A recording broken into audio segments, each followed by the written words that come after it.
But you do not hear every day that sports is being used to foster peace.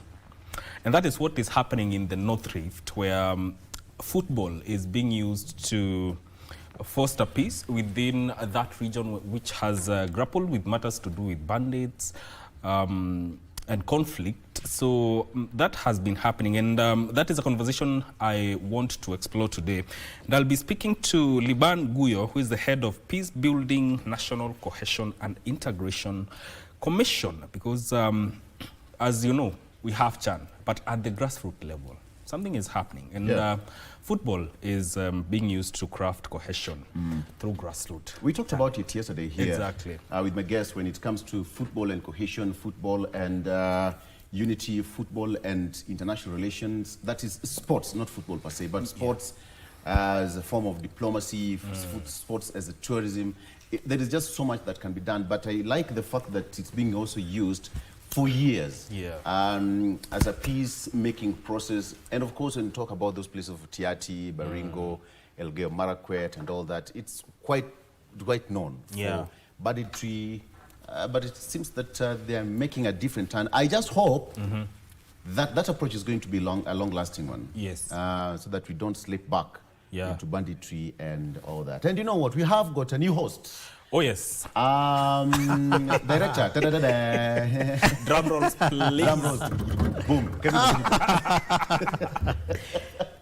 Wonderful. Good morning, viewers. And good morning. And please explain who you are and what you do and why you are here. Good morning, Kevin. Good morning, Victor. Good morning, Mike. Good to see you. Good morning, everyone. And you know, as you talked about, you said 26th yes, of August. Yes, that's your camera one. And they say we have 3,048 hours left to the end of the year. Whether true or false, I do not know.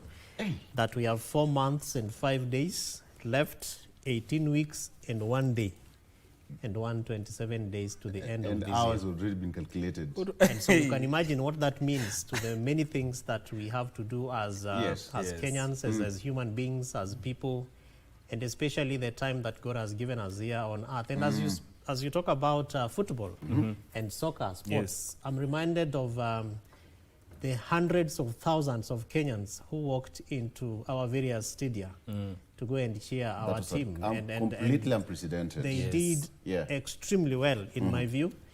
And I learned one thing, that motivation is key. Yes. So as employers, motivation is key.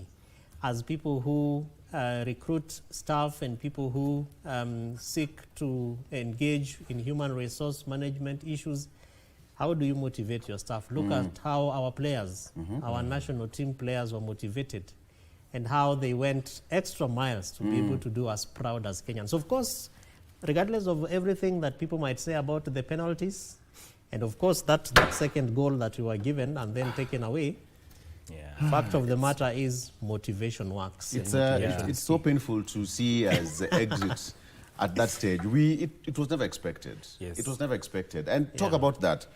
Former Nairobi Governor Mike Sonko has petitioned CAF for a replay between Kenya and Madagascar, literally speaking. Sonko said that match needs to be given another chance. Yes. So he now wants the game between Kenya and the Harambee Stars and Madagascar in the 2024 CHAN quarterfinals replayed. He's also cited bias and unlawful officiating of the match. How CAF is going to act on this petition, and actually is working on pursuant to Article 43 of the CAF statute. Sonko claims that match officials exhibited outright bias and unlawfully disallowed the 2 goals scored by Kenya without reviewing the incident through VAR or consulting team captains, coaches, or other officials. So that brings what you're saying, Kevin. Yes. Those 2 goals. And that's okay, Kevin. You've talked about matters motivation and achieving success, because that is in line with today's quote by Winston Churchill. Success is stumbling from failure with no loss of enthusiasm. Success is stumbling from failure with no loss of enthusiasm. That is Winston Churchill. Wow, amazing. And you know, when you talk about Winston Churchill, many, many decades down the line, and the context within which those kind of leaders operated in still really move and inform how we do things today. And we are hoping that part of those kind of, motivation, success, and failure is also going to inform how CAF, Victor, is going to engage in this petition. And in my view, I think it is a warranted petition. Yeah. If you look at the kind of reforms that have been happening in the world of sports, particularly in football, and the introduction of virtual assistant referees, or otherwise called VAR, and the place that VAR holds insofar as decision making in soccer is concerned. Yes. We look forward to seeing how that is going to go, and especially given the kind of changes also that took place, and given the numbers of Kenyans that thronged our stadia until they had to review, entrances, review ticketing, review so many things within that kind of a context. So we look forward to seeing how that goes. Of course, ultimately, the referee has the last sound, the last, firimbi, but we hope that it goes well. I mean, whether CAF is going to have that decision rescinded, but I don't know. Anything is possible anyway. We are here. Now, I want us to do something. We've talked about football and referee. I want to send Mike somewhere to go and check a VAR. Yes. All right? Yeah. Whether the show is doing very well and whether Kevin Osido is legally here to be the ultimate I am fit new or player. not. Yes. Okay? I am going to check that The right VAR. about now. Yes. Whether I have scored or not. Yes. And the new player that is going to be substituted is called Mark Ndingo. Yeah. So...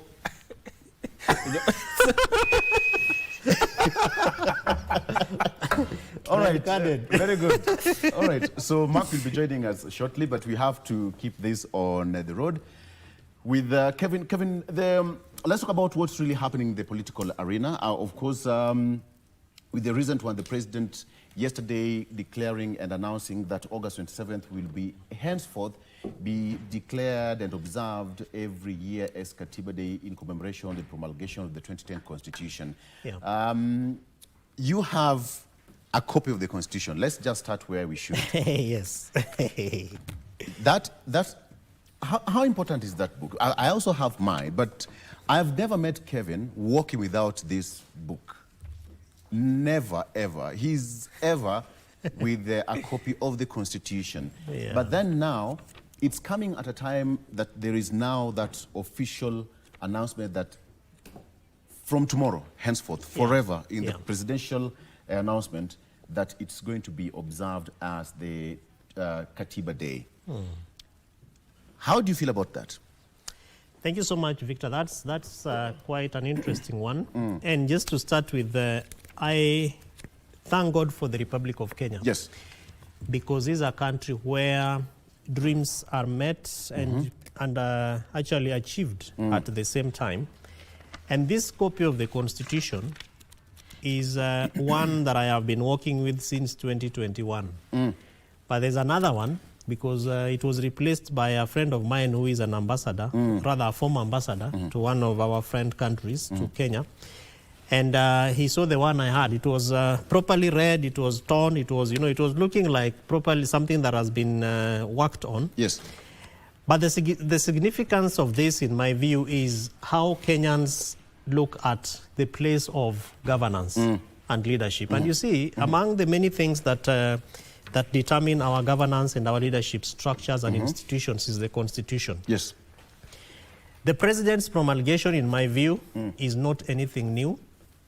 It is exciting, however, to note that the president has noted the efforts of many Kenyans and institutions that have been organizing Katiba Days. Yes. And I believe that as Kevin, I have attended since 2015.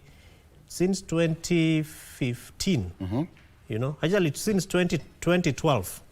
Katiba Days commemorated every 27th of August until with this Wednesday when we have another one. And you look at that and you really have to give it to Kenyans who, even beyond the presidential promulgations, beyond presidential guidance, they have decided to ensure that the Constitution is given its prime space and that it is given that opportunity to also pride itself based on the sacrifices that Kenyans, had to go through to give ourselves the new constitution, otherwise called the Constitution of Kenya 2010.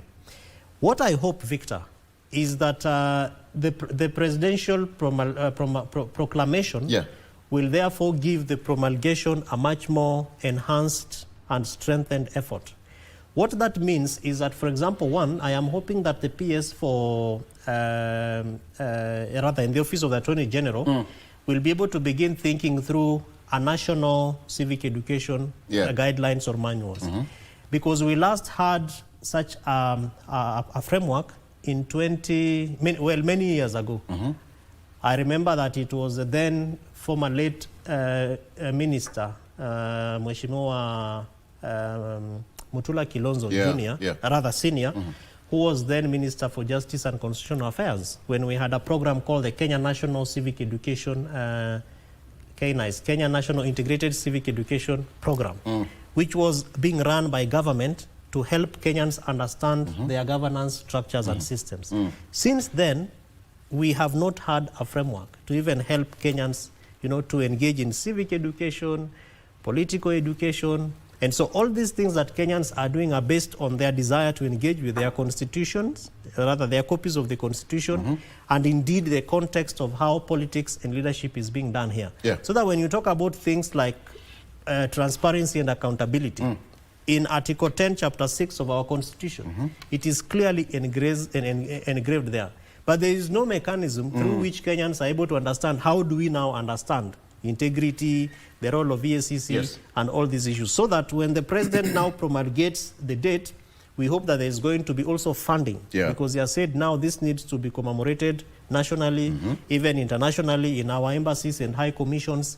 And so the government needs to begin to think through putting in place mechanisms that will bring partners, mechanisms that will bring all stakeholders, particularly the citizens, and then have a ring-fenced funding to ensure that those programs for civic education and politics are happening. I'm getting a communication from my match official here that the new player that we are talking about is already here, and VR says that he's fit to come in.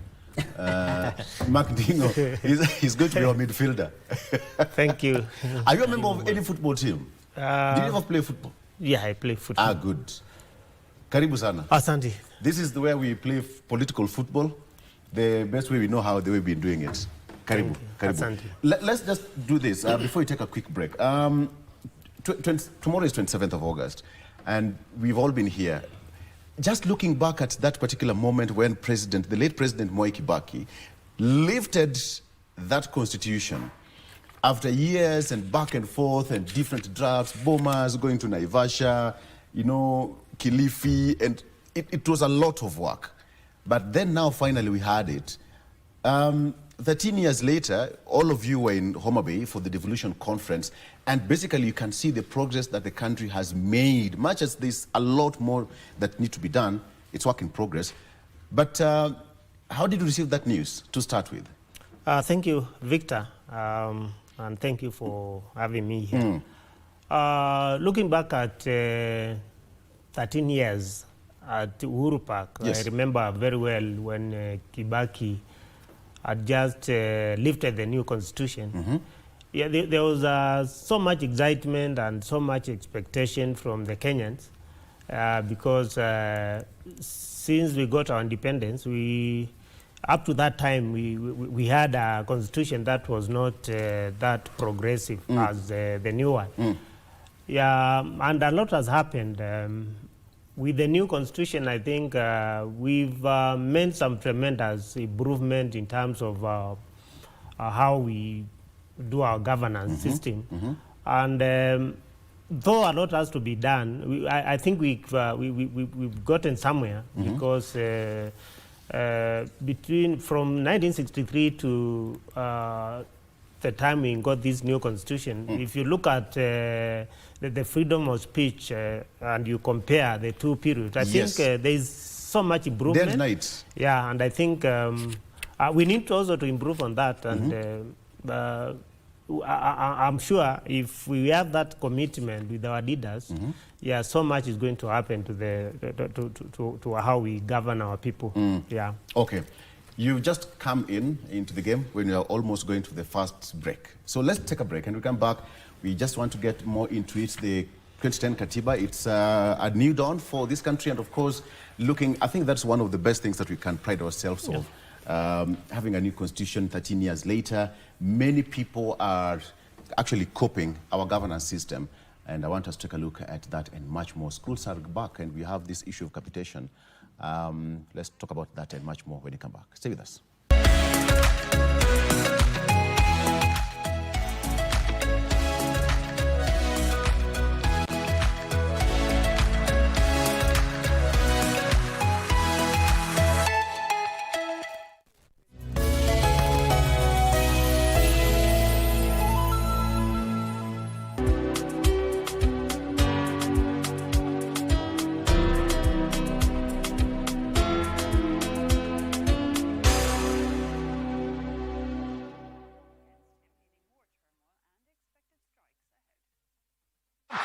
Turns left, fires home! Kenya lead! The ongoing CHAN 2024 is intriguing. Well, after the VAR check, it's been ruled out. It's not a goal. CAF's flagship tournament attracts over 1.4 billion TV audiences and 2.2 billion digital streams, making it one of the top 4 global football events. Full time, and Kenya have done the unthinkable. They go undefeated through the group stages in the group of death. To our esteemed sponsor and partner, numbers don't lie. To the 12th man in Kenya and globally, it is not boasting if you can back it up. We salute you. Let's keep doing it the way we know how. Live and exclusive on KBC Channel 1, your true sports partner.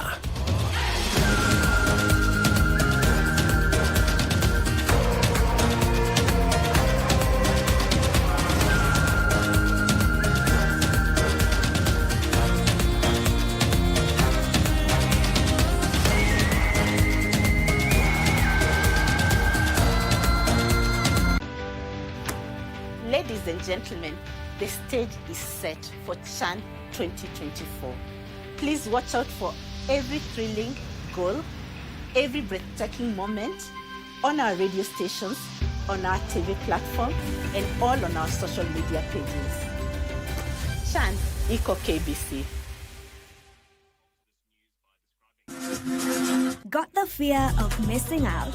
Want to keep up with all the latest entertainment news and latest celebrity gossip? From the latest rumors to popping events to the newest fashion trends, here is where you get all the tea or juice when it comes to entertainment, and you get it served on time.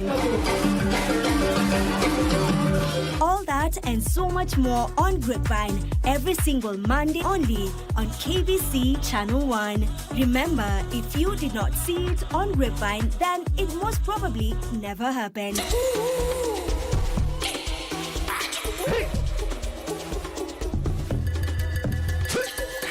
Kila mwisho wa juma hapa magharibi mwa Kenya. Maisha ya familia moja maskini yanaelea kwenye ukingo wa taabu. Umetoa wapi hizi pesa? Daddy, umeiba. Mwizi! Wewe ndio mwizi, unaiba mbuzi wangu. Baba ni mlevi, ameitelekeza familia yake na inayumba. Leo mimi sijalewa na bado una raha. Andrew, adui mkubwa wa familia hii, anaichukia. Nini mnapigania? Shamba. Toka mbele yangu wewe. Pate pesa zetu bwana. Hauogopi Mungu, hauogopi shetani. Congratulations Dina. Jamaa, wanga kusema daktari anadanganya. Kwa Josh, kilichosalia ni mzigo mkubwa zaidi kielimu kama atafaulu kujiunga na chuo na kimaisha. Je, atatoboa?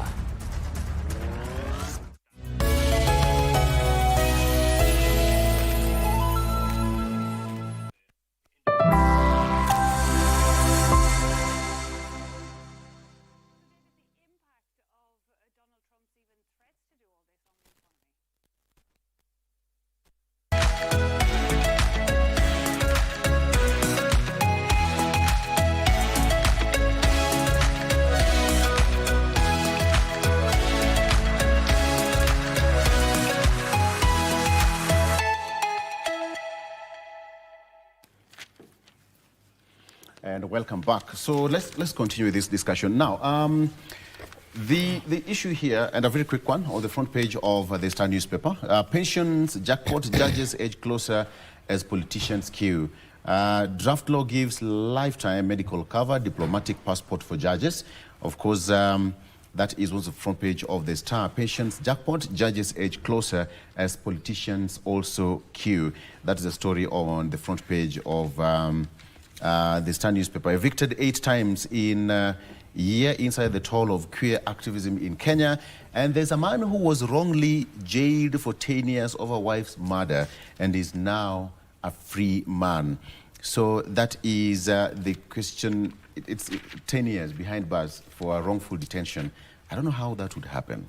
And yes, the inner pages of the Star newspaper: judges edge closer to pension jackpot as politicians also key for the same. The question of judges and MPs and members of the Salaries and Remuneration Commission are reported to have struck a consensus on a proposed law that would guarantee senior judicial officials hefty retirement packs. Can take a look at that story. It's fleshed out there for you fully on the inner pages of the Star newspaper. By elections, headache, rock, Ruto, Raila, Gachagua comes. Okay. List of aspirants are growing as party officials also face accusations of favoritism. In that there are several different political parties. We have got by elections coming up. Then on the last page of the Star here, it's all about keep the row alive. KCB coach Matano wants fans to spill Chan passion into Kenyan Premiership. I think that's a good thing. Absolutely, absolutely. We have to support our local clubs the same way we gave Harambee Stars that moment. Mark, what's on the front page of the Standard? The front page has share report. Yeah, and it has also the new Katiba Day. Yes. Gloom at 15, 2010 Constitution on trial. And we have some hospitals who have gotten some payments. Fictitious kind of hospitals. Yeah. Yeah. It's reported on the front page. I mean, the issue of health has been a big problem for ever since CS Duale came into office, and he's been trying to clean the system when it comes to that. We'll take a look at that shortly. But then, let's talk about this, Kevin. When we talk about the Constitution 2010, this copy here, allow me to have it. This copy here, chapter 1, in fact, I don't know whether this is a coincidence. This is the copy of the photo of President Moi Kibaki. Yeah, I actually opened it when you were okay, referring go ahead. to it. You had a purpose You've for already it. borrowed the... You had a purpose for it. So if the cameras can probably help us. Exactly. Though it is in black and white. It's a reminiscence of what really happened. Yeah, history. exactly. Yeah. Now, we had the likes of Amos Wako, who was the AG then. We had got different dignitaries who were present during that time. Kenya marked a very substantial milestone, and many countries in Africa and across the world copied. There you have it. It's August 27th, 2010. The environment at Uhuru Park was palpable, gentlemen. Electric. It was full to capacity.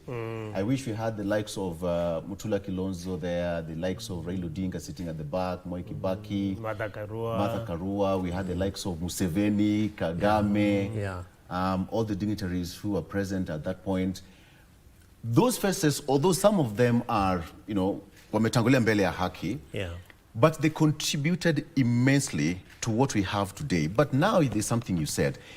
There is no pure and goodwill to fully implement this Katiba from chapter 1 to the last copy, to the last chapter. So, Victor, why in my view, really, that is profound is because if you look at our constitution that has, I think it has 15 chapters, and then it has 200 and it's supposed to be 246 articles of the Constitution, 246 articles. And then you look at the context. The context means the environment within which the Constitution is being implemented. Now, one thing that we should not let our eyes off is the fact that this Constitution was promulgated a few years after the post-election violence. 2007, 2008. 2007, 2008. And there is a very good reason why that really forms a very strong space in terms of our leadership and governance. And some of the experiences of 2007-2008 were actually brought into the Constitution, like institutions such as NCIC, the National Cohesion and Integration Commission, concerns around the presidency, issues around even the swearing in of the president, you know, concerns around even the institutions like the one that we call the one that basically organizes the swearing in. That committee is called Assumption of Office Committee. Many good experiences that really informed the architecture of our Constitution. But if you look at, for example, each of the articles, there are articles that have never been implemented. Not even implemented, touched. They have never been touched. And so what we try to do is to, you know, fix them depending on when things happen, we fix them. For example, the impeachment of the presidency as a whole, so that we have the impeachment of the deputy president, which is a good thing for us to try and test, but you are doing it in a context where there is no law of impeachment. So you are trying to fix things, you are trying to navigate around them.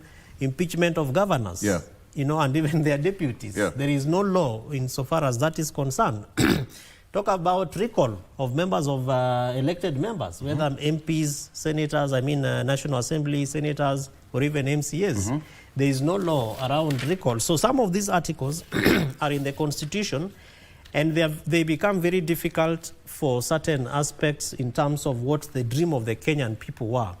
If you talk about, for example, independent commissions, Chapter 15, and the manner in which even the funding of these commissions still relies in two offices, the presidency and the National Treasury. What makes those commissions independent when IEBC has to go begging for money? And, you know, this is an independent commission. Kenya National Commission on Human Rights and Equality Commission, all those, you know, and you look at the degree of lives, you know, injustices, lives that were lost, and the injustices that Kenyans in different parts of this country have to go through. And then the role of those kind of institutions. Look at the civil society. Of course, we thank the president for now the new Public Benefit Organizations Act of the PBO Act of 2013. But if you look at how civil society or public benefit organizations in this country operate, fully dependent on donor funding, the goodwill of our friends from other countries. Is it not possible that even the Kenyan government can have a budget of resources where public benefit organizations can be able to, and even private sector agencies can be able to, you know, apply for that grant or that funding and then be able to do their work the same way the Americans do, because it is written there from the people, from the American people, you know.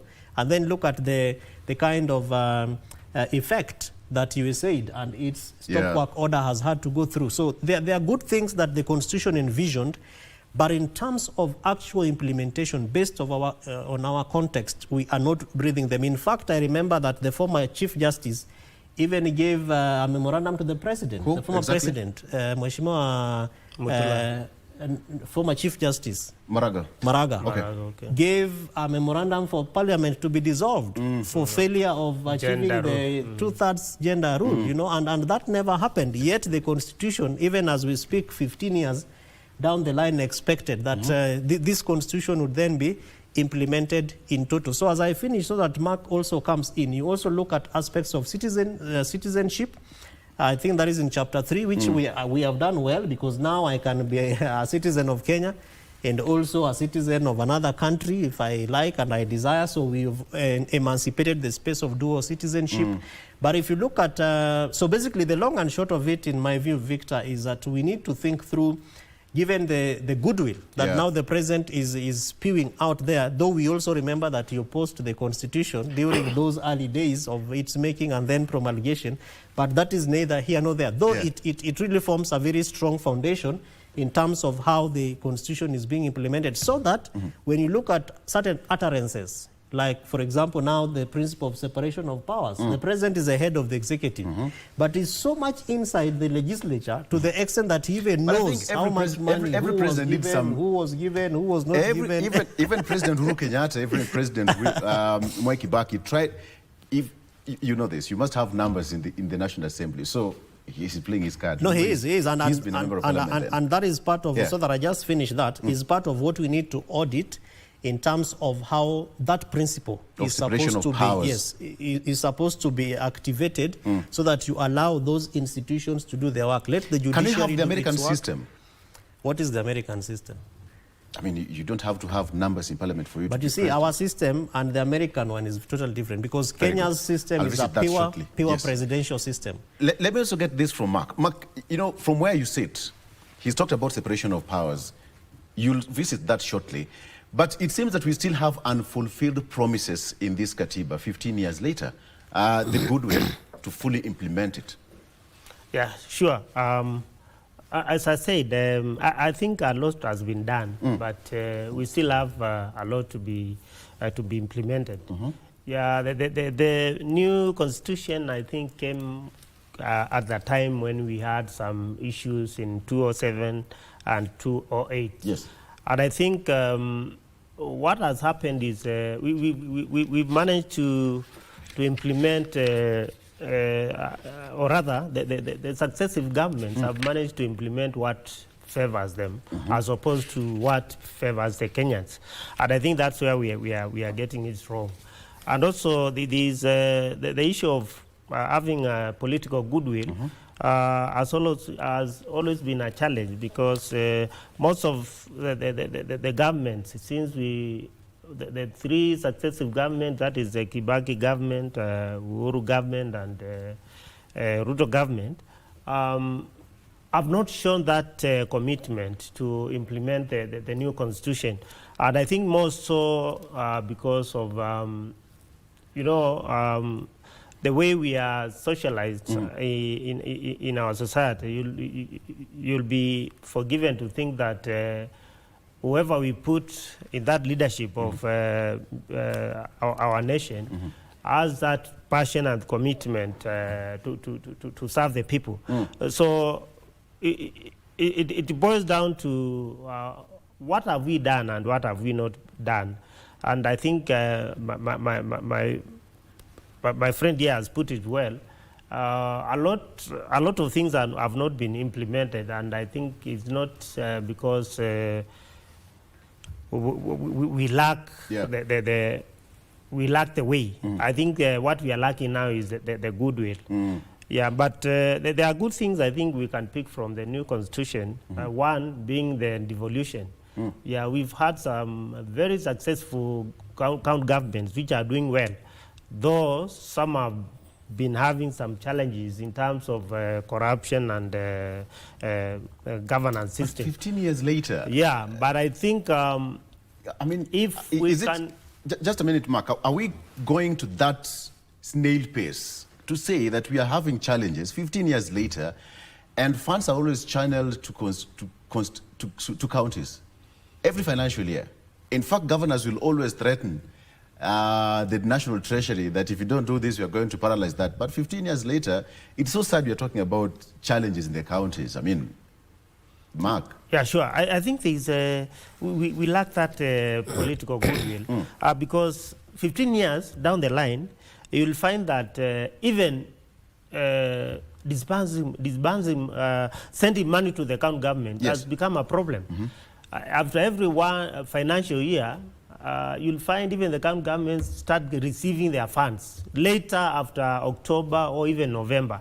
And that leaves them with little time to implement their development programs. So I think there's so much which has not happened. And if we can pick from the county governments and we fully implement what the new constitution says, yes, with in terms of disbursement of funds, I think we can get some good improvement in our counties. Another thing I think we need also to look at is the oversight of the county governments, because you find a governor is supposed to be oversight. The person who is supposed to oversight the governor is the Senate, Yes. and also the MCA. And there is a bit of some confusion because we don't know who is supposed to oversight the governor. Is it the Senate or the MCAs? And if it's the MCAs, we need to empower these MCAs so that they can have that capacity to oversight the governor, because you cannot give the mandate of oversight to MCAs who have some Biaga salaries and a governor who gets even 10 times of what the MCA gets. So I think we have some of the things we need to improve so that we can have a smooth implementation of the new constitution. The aspect of the executive and the legislature, let's talk about that for a minute, because then that contest, Kevin, that contest, have we lost? Because when Mark has talked about oversight, which is quite crucial. So the three arms of government, of course, we know the judiciary, executive, and legislature, but then now we don't see so much happening with the judiciary. More of, left to be independent. But the legislature and the executive, you'll find executive going to bed with the legislative arm of government, either not to be independent, but to rubber stamp what the executive says. How does this really affect the full implementation of this Katiba, even as now we are getting into the 15 years of it? Yeah, very good question, Victor. And if you look at the Katiba, those arms that you've talked about actually follow each other. So that when you go to chapter 7, you're talking about representation of the people. Yeah. But before chapter 7, you have chapter 6 that talks about leadership and integrity, so that you know the kind of leaders that you are electing to represent you in Bunge. That is now both national and county. And then in chapter 8, you have the legislature. So you've already vetted them, they are right for office, then you elect them, then they get to chapter 8 is the legislature. Then chapter 9 is where we have the executive. And then chapter 10, now you go to the judiciary. Then chapter 11, you go to devolved governments that Mark has talked about. The challenge that we have is what we already alluded into, which is the kind of system of government that Kenya has. That yes, we desire to have a bicameral parliament or bicameral set of leadership or form of leadership, but the elections or how we do our elections is still largely presidential. Yeah. So that if you look at even the degree of campaigns, right now people are not talking about who will be our next governor of Nairobi very, very vigorously and very intensely as it is in the form of the presidency. So we still, despite the fact that the Constitution took some of these powers from the national to the counties so that we concentrate development at the county level, people still look at the presidency, so the head of the executive, as the place where development happens. Why? So much such that. Why? And is part of the reasons is because of, appropriation of resources, that the person who is elected president really has a majority in Bunge. And that is what we have seen since 2013. Other than the 2013, I think there was an election that was where Mheshimiwa Raila Odinga lost in the courts, but in parliament he had a majority. Even for this one. In fact, the courts ruled that Azimio had a majority, but when the speaker made his ruling in Bunge, he said that Kenya Kwanza is election. But that's why it is important to look at it. That's the last 2022. Yes, and even for 2017, I think, when Mheshimiwa Raila had a majority through Okoa. And that is why I was asking, can we go the American system where you don't have to have numbers, you can still be president, but you have a simple majority? Until when we are able to amend our constitution and also look at how we do our elections. Because the Constitution anticipated that development would actually be at the county levels. But Victor, you and I, and including Mark, knows that governors are still trooping to State House to listen to speeches of development and to be guided over which roads need to be built, how much money needs to go into each sector, whereas this Constitution did not envision that is how development is supposed to be done for the people of Kenya. That under in terms of county governments, there would be a tool called the CIDP, the county integrated development plan, where the residents of that county sit and they agree. Yes. And even including how those resources are being appropriated. But if you look at how it is happening, the context within which it is happening right now, Victor, the challenge is that even the CS for Treasury, and we have seen it, is an appointee of the president, of course vetted by National Assembly, and we have also seen the kind of capture that the people who vet have. So those are part of the challenges that we find in terms of both implementing the constitution, so that the cabinet and its interactions with national government, ministries, departments and agencies, and even counties are more or less captured.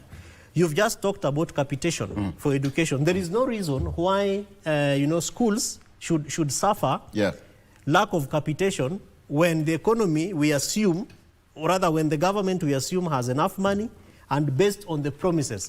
But part of the challenge, Victor, is you want to listen to the heartbeat of the president. Last week, akitoka Japan, atasema nini, so that we don't send money to schools, and yet he has something much more important that he wants to be done. I don't know whether it's as I finish, so that the people who also exercise oversight are stifled. They cannot ask the CS, tell us why schools have not received monies, because of the wars again that we are seeing happening between the executive and also the legislature. Okay. Mark, again, the aspect of the superiority contest between the two houses, we have got the National Assembly and the Senate. But then when you look at that, does this also affect the full implementation of this? And you can also add on to what the same question I asked. Yes, I think on the two assemblies, that is the Senate and the National Assembly, I think it affects, and it's one of the challenges we are facing when we are trying to implement this new constitution, because of that supremacy battle.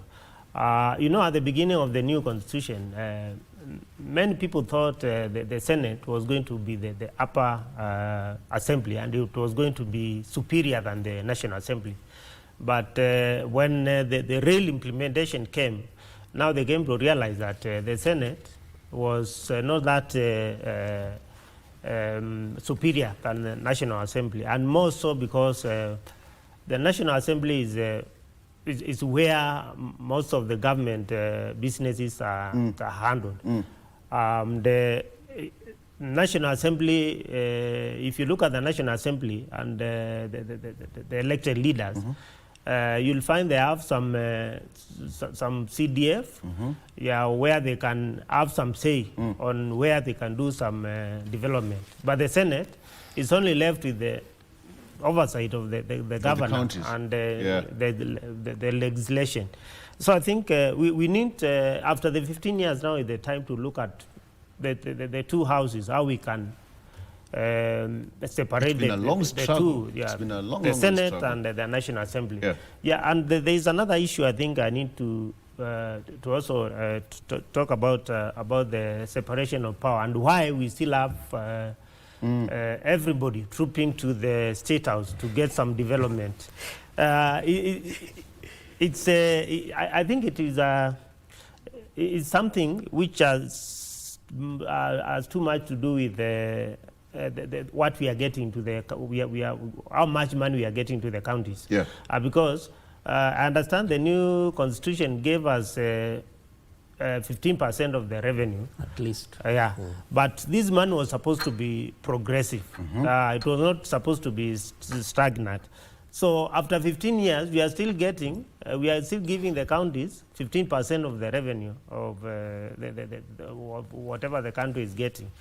If we can increase this percentage, at least a proposal to make it at least 35%. To 35%. Yes. I'm telling you, you'll never find anybody going to State House because governors will have enough money to do their development. And most of these developments will come from the county governments. So the president will remain with some few functions which will make our governance system even more easier. Is there hope for Wanjiko? 15 years later, moving to the 15 years, I don't think there is hope. I don't think there is hope. Okay. Because you remember when they tried to bring Majimbo, what came out? Yes. Everyone is saying this is going to bring back the Tell me there is hope for me. Yeah. Is there hope for Wanjiku? Victor, there's a lot of hope. We are done. Yeah, there's a lot of hope for Wanjiku. We must devolve all functions that have been given to county governments and ensure that the resources are disbursed on time and we exercise accountability so that Wanjiku, as you look for hope, also ask yourselves, what is your role in holding your leadership accountable at the county level? That is for you, Wanjiku. The gentleman who has just spoken was our co-host for today. Kevin Osido, Executive Director of County Governance Watch. Thank you so much for always coming to the show. And Mark Ndingo is also a honorable member and is also political analyst. Thank you so much, gentlemen, for coming to the show. 15 years of devolution. Wow, what a country. My name is Victor Lo. Have a good morning. Bye-bye.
Turns left, fires home, Kenya lead! The ongoing CHAN 2024 is intriguing. Well, after the VAR check, it's been ruled out. It's not a goal. CAF's flagship tournament attracts over 1.4 billion TV audiences and 2.2 billion digital streams, making it one of the top 4 global football events. Full time, and Kenya have done the unthinkable. They go undefeated through the group stages in the group of death. To our esteemed sponsor and partner, numbers don't lie. To the 12th man in Kenya and globally, it is not boasting if you can back it up. We salute you. Let's keep doing it the way we know how. Live and exclusive on KBC Channel 1, your true sports partner.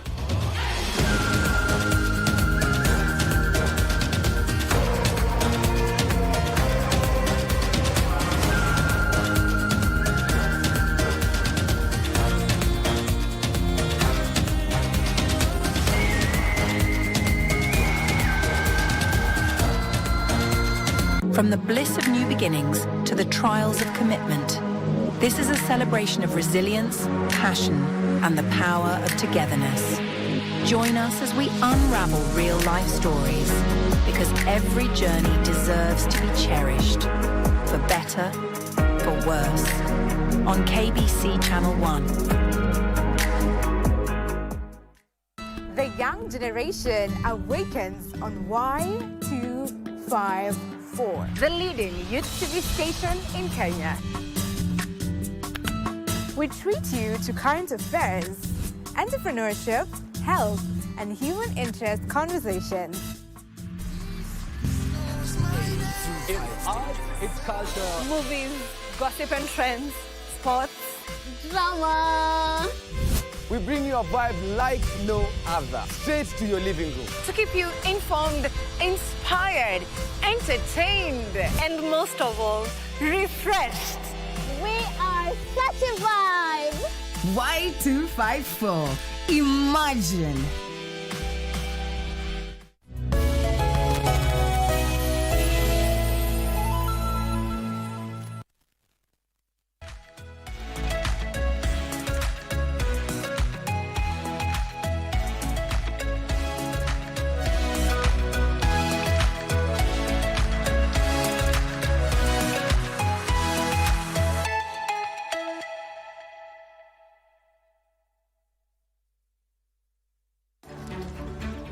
Kwa majina naitwa Anthony Mzee Obala. Hiki ni kikundi ambacho tulianza 2009 nilikuwa na ile morali ya mpira, nikasema wacha nichukulie dimension ya mpira na niangalie kama naweza kuuza talanta. Kwa sababu ukipata pale juu, si ati mtu atakuwa amejua kucheza mpira pale juu pasipo kupitia hapa chini. So kwanza tuangazie grassroots, na hapo ndio mbali niko. Na mbali na kuangazia grassroots kucheza, tunafundisha vijana vile wanaweza ishi, kubadilisha tabia na pia kujaribu kuangazia mambo ya conflicts. Tulianza na watoto wa miaka 12 na 14, watoto karibu 40. Sasa kama hapa pale tuko, tuna vijana kuanzia miaka 10 hadi 24, 5 na watoto zaidi ya 150. Kwa wale ambao nilianza nao saizi, kuna wale ambao wako Gor Mahia, kama kuna huyo Mala, kuna ule John Ochieng ambaye saizi ameenda Zambia, kuna Toby Otieno ambaye yuko USA saizi, kuna Maingi ambaye ni polisi saizi, anacheza polisi. Then wasichana pia kuna msichana ambaye yuko Viga Queens, Zitek ina wasichana 4. Majority of them wako Kisumu All Stars hapa hivi. Na pia katika hiyo timu ya under 18 kuna mmoja pia ametoka hapa yuko kwa hiyo timu. So tunaweza sema wachezaji karibu 50 kwenda juu wako mahali na wanaweza weka chakula kwa meza. Mpira ikiisha ni wapi unaenda? Lazima ukuwe na kitu ya kujishikilia. Na pia wale wako mtaani pale maybe ambao wachezi mpira wawe na mahali pao pia ambao wanaweza kuja kufanya vitu walizofanya ili ya kujisaidia. Tukawa pia tunafungua sekta ya photography na film. Wale ambao tulianza nao kwa film tayari saizi wameform organization yao inaitwa Naweza. Tena kuna vijana karibu 7 saizi wanajifundisha DJing, na tunania kuwa baada ya muda tutakuwa tumeleta mabadiliko katika jamii. Nitashukuru kwa sababu waziri pia alikuwa hapa na akatuambia wanaenda kutuingiza sisi tutakuwa kama satellite academy ya Talanta Hela upande huu. Ni program nzuri ambayo inalenga vijana chipukizi. Mayouth wetu kama kuna talanta, tuende polepole, tuweze kusikiza, tuwe na nidhamu na waweze kujua maisha si ati vile iko tu itakuwa hivyo, lakini tunaweza ibadilisha.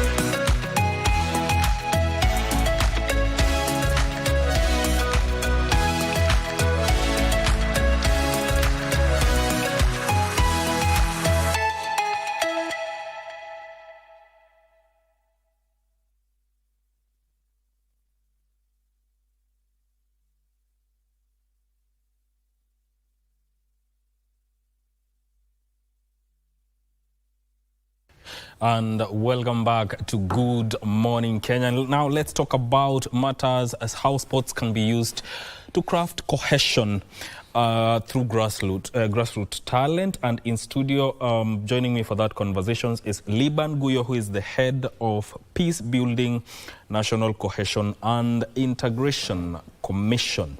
Welcome to the program, sir.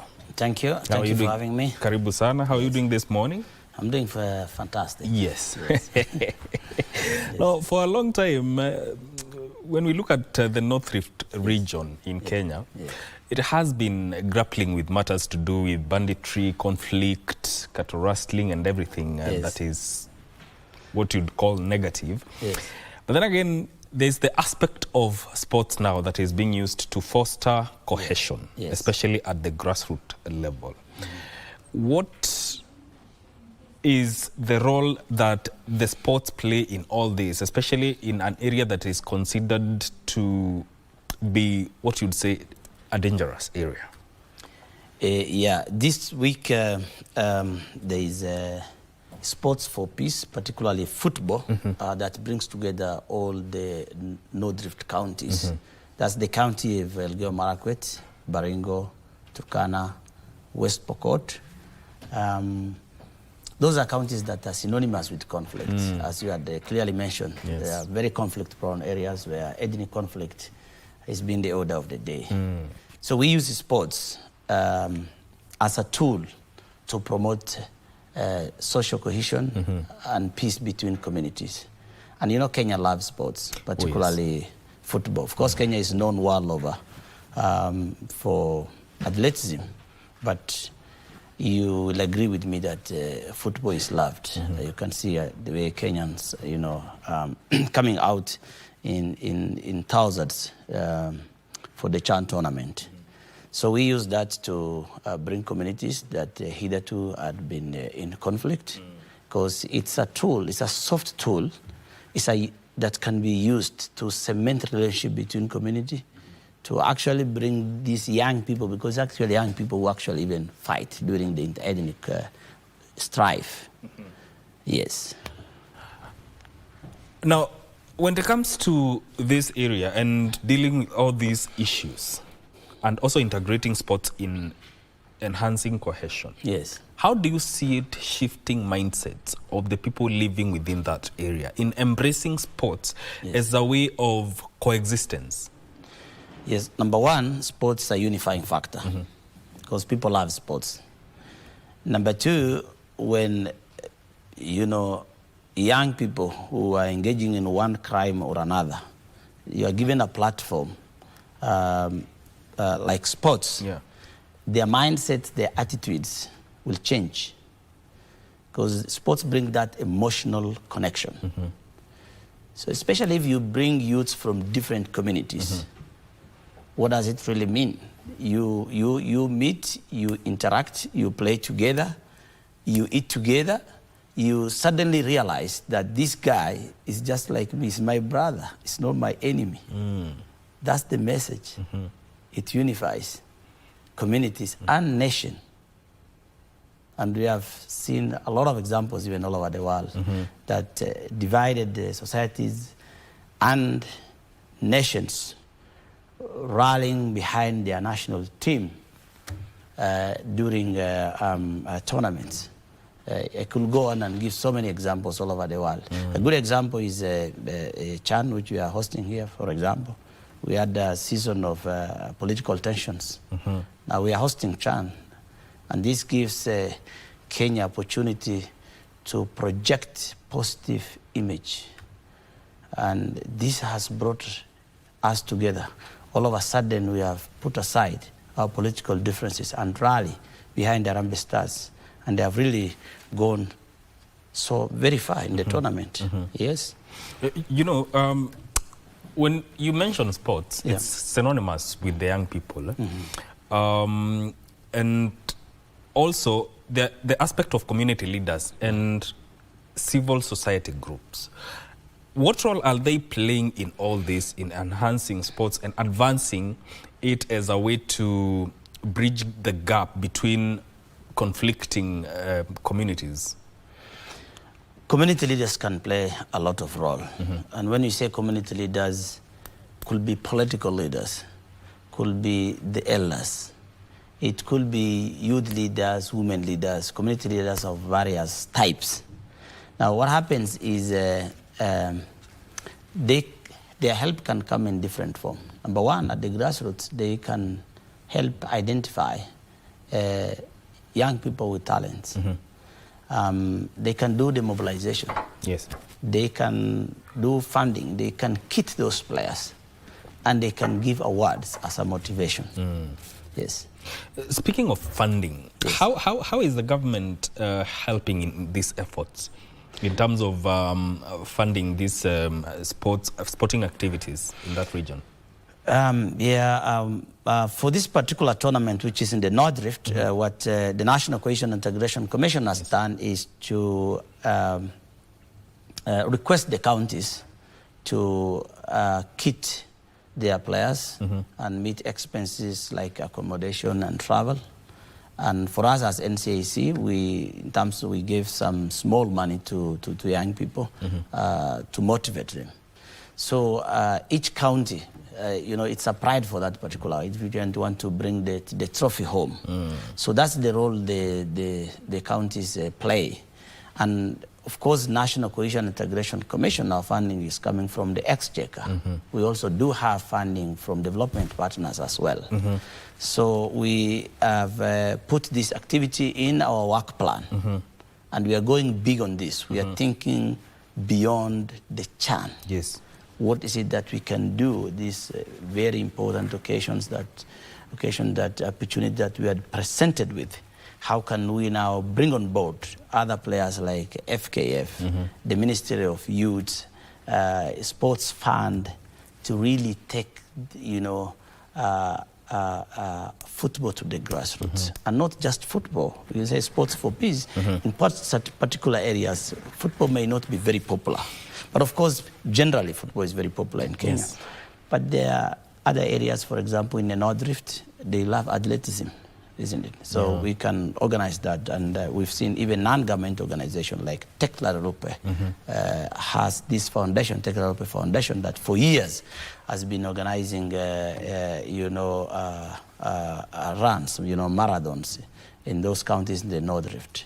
So we will identify civil society working in this area at the intersections of peace and sports, government agencies and the ministries, and even private sector, why not? We intend to bring private sector on board. Yes. And in terms of sustainability, what are we looking at? Is this going to be a regular thing, or how is it going to be done?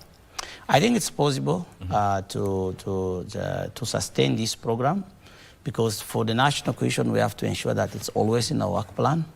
And I don't think we'll have shortages of individuals and institutions which will come forward to support the young people and the community also, okay? Like, for example, football clubs that are rooted in the communities, like the AFC is largely a Baluya football club, I think that's what it exactly means. The Gor Mahia. Yes. Those shemejis, when they meet, and it's a big game. It's a big thing.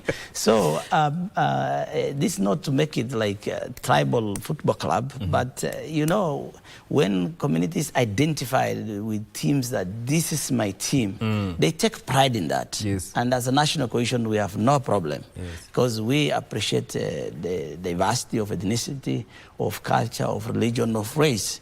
We only have a problem when you use those identities negatively, against other communities, obviously. Yes. Of course. Yes. And it would be actually a very good spectacle.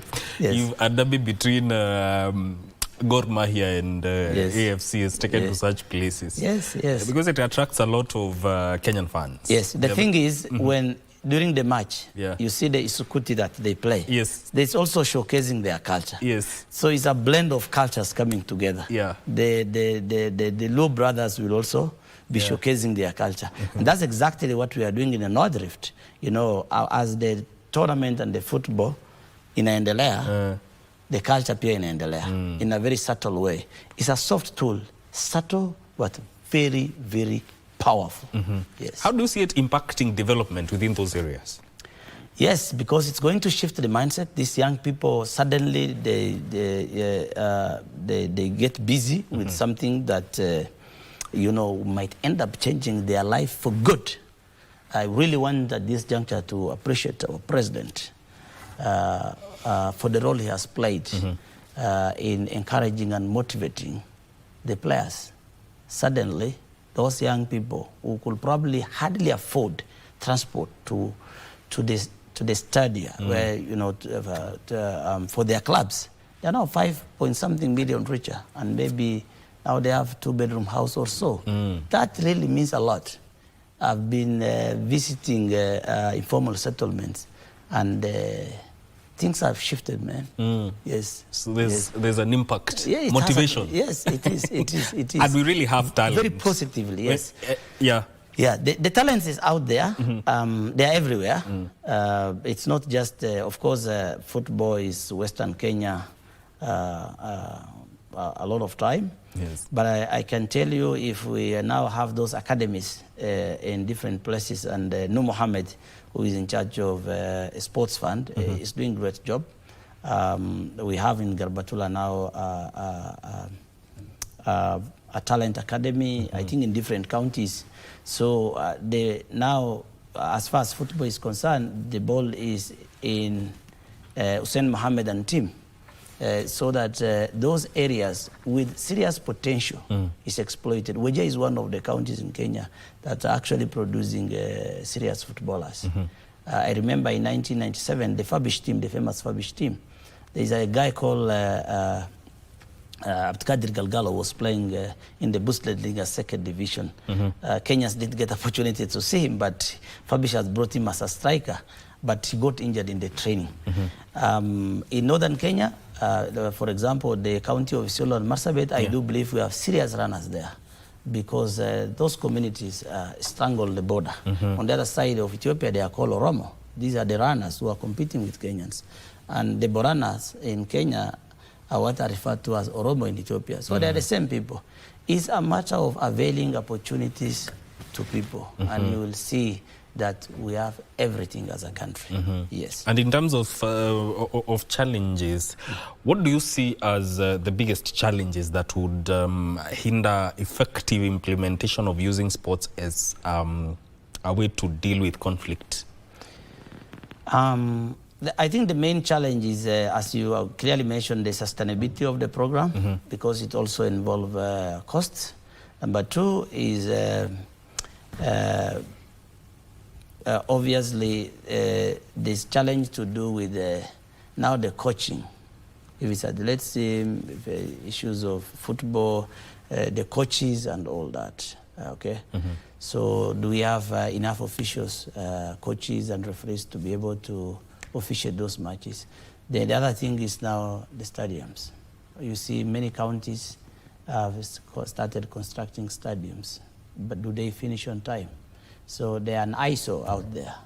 I don't want to mention the counties, but I have no problem even mentioning them. Almost, all the 47 counties, each one of them have attempted to build a stadium, which they abandoned midway. So that's one of the biggest challenges. Those infrastructure for sports, the infrastructure for sports should be finished on time and should be required standard. Yes. Which also calls for leaders from these regions to really consider these facilities, because it also enhances sports tourism. Exactly. Yes. It's a sport tourism. And yeah, exactly. In terms of looking at, you mentioned Tekla Rupe, she has a foundation there. Yes. But then again, we also have Eliud Kipchoge. Yes. We have the likes of Faith Kipyegon and others who are world-class athletes. Yes. How can their stories be used to inspire hope, especially for people within these regions? You see, like Eldoret is the home of champions. Yes. Talents from this region, they shine not just on the national stage, but also on the global stage. And when they do that, they make us pride. And, you know, all of us now celebrate them. Yes. For me, I think, and they're already doing it, is those who have been successful. Those are the ambassadors. For us as an NCAC, we can use people who had excelled in various sports, and we've done it in the past, as our peace and cohesion ambassadors. For example, we have Goodwill Ambassadors program, and one of our Goodwill Ambassador was Kadrin Dereba. Yes. And she doesn't need any introduction, you know. She's a marathoner, and I think she's fantastic. She's done a lot for this country. So us as NCAC or even the counties, they can use those individuals who had excelled in various sports as ambassadors. So yes, and it's a way of also giving back. I think what Ndereba has done is, you know, she's giving back to the community by organizing those tournaments. And out of those tournaments, talents will emerge that will go and compete at the national level and become something globally. Yes. But even as that is happening, how do you see young people embracing this move, especially within that area? What we had noticed immediately is a reduction on the negative stereotype that they have of each other. Yes. Prejudice, and of course also ignorance. You know, the issue is that, why I say ignorance, it's only politicians who have this opportunity to get to know Kenya and Kenyans, because they have opportunity to go everywhere in Kenya. Kenyans live in different regions, and our regions in most cases reflect the ethnic group that's dominant in this region. There are Kenyans who have not traveled outside their home counties, especially now that we have counties, and this is one of the major concerns that we have as a National Cohesion and Integration Commission, is that you go to a school, let's say in Isiolo, called Wabera Primary School, and then you go to Isiolo Girls or Isiolo Boys, and there's a KMTC there, and then you get admitted to KMTC in Isiolo, and then you get employed in one of the hospitals in the county of Isiolo, and you stay there, you marry there. What is your worldview? Okay, your worldview is Isiolo, isn't it? You suffer from a disease called villainitis. So what we want to encourage is these tournaments to be even inter-county, so that you compete across the counties. And when I said, then coming back to my earlier point of ignorance, one of the things that structural causes of violence, the ignorance. If you do not know the person, you've not interacted with this person, with this community, you will always believe what you are told, what this community is. But the moment now you had opportunity to interact, particularly young people, they will meet in national schools, like Alliance, those national schools that bring, public universities or private universities. People come to Nairobi, this is where there's opportunity for jobs, for education and all that. Now in the process now you get to know Kenyans from other ethnic backgrounds. And that's why those people who had the opportunity to go national schools are nationalists. So it actually fights those structural causes of conflict, like negative stereotypes, prejudice, and ignorance. Yes. Indeed. Now, looking ahead into the future, do you believe that if sports, or we invest in sports, it could gradually reduce cases of conflict and also enhancing coexistence, especially in areas that are prone to banditry and conflicts? Yes, it is. Yes, it is. It is. It's one of the tools that can actually bring Kenyans together across ethnic, religious, race, and political lines. Football, famous. Archery in North Rift, very famous. Bullfighting in Western. Sports are of different types. All we need to do is to just identify which sports is popular in particular areas or counties. And then and it can also be exported elsewhere. See, these bulls are available. They are not just in Western Kenya. So they can sell those culture elsewhere also. Yes. Yes. Your final word. Yes. Your final word. My final word is that we've seen the power of sports. Sports can be used as a unifier. Sports can be used as a tool to build peace and cohesion. Sports can be used to project a positive image of a nation. We've seen what rugby 1995 has done to South Africa. We've seen in Western Africa, in Cote d'Ivoire, in Ivory Coast, when they had that serious civil war, the South and the North, how Didier Drogba and his team shined at the continental stages and rallied the Ivorians. So for me, this is a very big opportunity. Kenya must focus beyond CHAN. We must not drop the ball. We must ensure that there are enough facilities for young people at the grassroots, and we can actually use sports to promote peace and patriotism in our country. Yes, sir. Indeed. Thank you so much for coming and talking about matters cohesion, especially in an area that is prone to banditry and conflict. That is Liban Guyo, who is the head of peace building at NCIC. This is where this conversation ends, but don't go too far. Good Morning Kenya continues shortly. My name is Mike.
certificate and diploma level.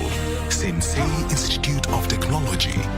My skills, my future.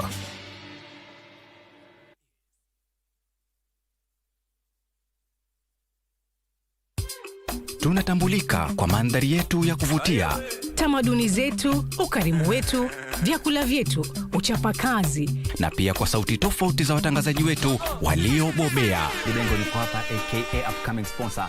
Bila shaka hapa ni kama Petitioning, ma deep state pia vile cartels. Tunaenzi talanta za pwani, tunakuza talanta za hapa kwetu nyumbani. Tell a friend to tell a friend. Tuko mjengoni kama kawa na wanangu wengine wawili. Usikose kutegea 103.1 Pwani FM, station ambayo itakupa fursa ya kupata uhondo kamili wa pwani na kuleta Wakenya pamoja. Pwani FM, tafrija ya kipwani.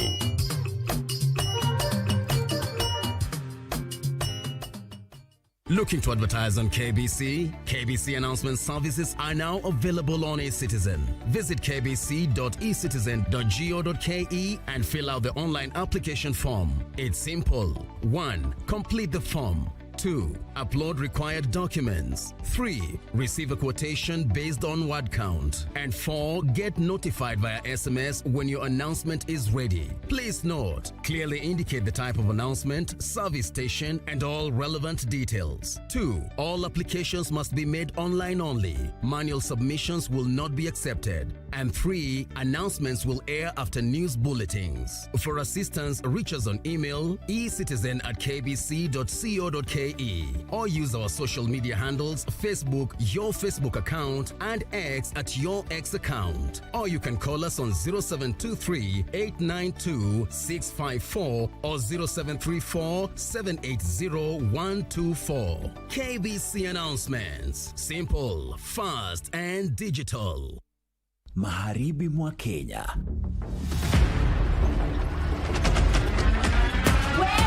Maisha ya familia moja maskini yanaelea kwenye ukingo wa taabu. Umetoa wapi hizi pesa? Daddy, umeiba. Mwizi! Wewe ndio mwizi, unaiba mbuzi wangu. Baba ni mlevi, ameitelekeza familia yake na inayumba. Leo mimi sijalewa na bado una raha. Andrew, adui mkubwa wa familia hii, anaichukia. Nini mnapigania? Shamba. Toka mbele yangu wewe. Pate pesa zetu bwana. Hauogopi Mungu, hauogopi shetani. Congratulations Dina. Nyamaza! Wanda kumadaktari anadanganya. Kwa Josh, kilichosalia ni mzigo mkubwa zaidi kielimu kama atafaulu kujiunga na chuo na kimaisha. Je, atatoboa?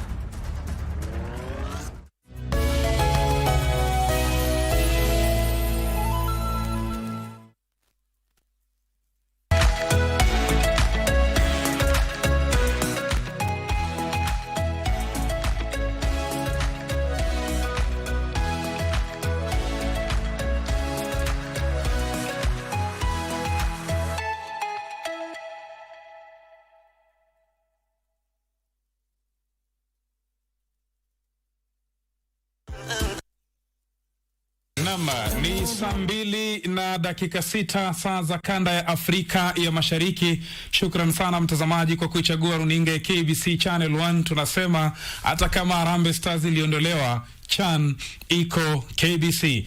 Ni tarehe 26 mwezi wa 8 mwaka wa 2025. Siku moja tu Kenya iweze kuadhimisha siku ya katiba. Kumbuka hapo jana Rais Daktari William Ruto alitia wino uliokolezwa mweusi kabisa kwenye sheria kwamba kila tarehe 27 Agosti taifa la Kenya litakuwa linaadhimisha matunda ya kupatikana kwa katiba, itakuwa ikijulikana kama Katiba Day. Lakini hayo ni ya siku nyingine. Mpenzi mtazamaji, sekta ya elimu katika taifa letu la Kenya imeendelea kuwa nguzo muhimu ya maendeleo ya kijamii na kiuchumi, lakini pia imekuwa kiini cha mijadala kuhusu usimamizi wake chini ya mfumo wa ugatuzi. Wengi wanakubali kuwa elimu imepanuka kuanzia miundombinu, mashuleni hadi idadi ya watoto wanaojiunga na shule hizi. Hata hivyo, mpenzi msikilizaji, mtazamaji, changamoto kubwa bado zipo, ikiwa tofauti za rasilimali katika kaunti, ukosefu wa walimu wa kutosha, ubora wa elimu na sio bora elimu, mvutano wa mara kwa mara kuhusu nani anayepaswa kusimamia nini kati ya serikali ya kitaifa na zile za kaunti. Wapo wanaosema ugatuzi umesaidia kuongeza ushirikiano wa jamii katika elimu, huku wengine wakisema baadhi ya kaunti hazina uwezo wa kitaalamu wa kifedha kuendesha elimu kwa viwango vinavyohitajika. Mpenzi mtazamaji, kando na hayo, miaka 15 baada ya kupata kwa katiba mpya, ni wakati wa kujiuliza ikiwa mfumo wetu wa sasa unatimiza lengo kuu la katiba, kuhakikisha elimu bora sawa inavyofikiwa kwa wote. Mpenzi mtazamaji, ili kuyajadili hayo ndani ya studio, ninao wageni studioni. Kwanza ni Mheshimiwa Peter Orero ambaye ni mwalimu kitaaluma, ambaye ni mbunge wa Kibra. Karibu sana mheshimiwa. Asante sana. Na vile vile pia ndani ya studio, mpenzi msikilizaji na mpenzi mtazamaji, niko naye Profesa Egara Kabaji. Karibu sana profesa. Asante. Na vile vile pia mtazamaji, natarajia kujiunga naye ndugu Akelo Misori ambaye ni katibu mkuu wa KUPPET. Tuanze kipindi moja kwa moja mtazamaji, ikiwa ni saa 2:08. Ni kipindi ambacho kinakujia kupitia KBC Radio Taifa ndani ya mfumo wa Zinga, na vile vile pia kupitia runinga ya KBC Channel 1 ndani ya mfumo wa GMK. Kwa hiyo unatusikiliza na unatutazama leo tukiangazia sekta ya elimu. Nikianza na wewe mheshimiwa mwalimu Peter Orero, katiba imeweza kuweka wazi kwamba lengo, majukumu ya sekta nzima ya elimu ipo chini ya mfumo wa serikali kuu. Lakini tuna katiba miaka 15 hadi kufikia sasa. Je, unahisi linafaa kubadilika na elimu pia iweze kugatuliwa? Asante sana. Ile ni swali nzito sana, kwa sababu juzi kuna watu wamesema kwamba wangeona elimu ipelekwe katika county. Yes. Lakini mimi kama mwalimu na tena mimi kama mbunge katika kamiti ya elimu bungeni, yale mambo tunaona pale ni kwamba elimu ndio inaleta usawa kwa Kenya wote. Na tulianza hii katiba mpya, hizo miaka zote zimepita, umeona kwamba pale kwa county walipewa mambo ya ECD, wajaribu kuendeleza ECD pale, waajiri walimu tena wajenge hizo ma ECD classrooms. Lakini tukitembea kote hapa nchini, counties mingi sana mpaka saa hizi bado hawajaweza kufanya hizo, hawajajenga enough classes za ECD aziendelee. Alafu tena pale utakuta walimu wenyewe hawajaajiriwa, na kama wameajiriwa utakuta tena hawapei salary kikawaida. Inaweza kwamba pale pengine miezi 6 mtu hajalipwa salary. Inamaanisha makaunti zetu mpaka saa hizi bado hawezi kuanzisha ile ECD classes vizuri vile inatakikana. Na ukienda kwa elimu utakuta kama saa hizi unakuta tuko na walimu karibu 1400 na hawajaajiriwa, na wale hao ni wale wamesomea elimu graduates na wale P1 teachers. Na tuko na changamoto tena zaidi kwa hii JSS. Lakini ingawaje mpaka sasa utakuta serikali by the end of next month watakuwa wameajiri karibu 1100 ya walimu. Haya yote zikipelekwa kwa county na hii na katiba yetu na wale governors vile tunawajua, hawezi kumanage education sector.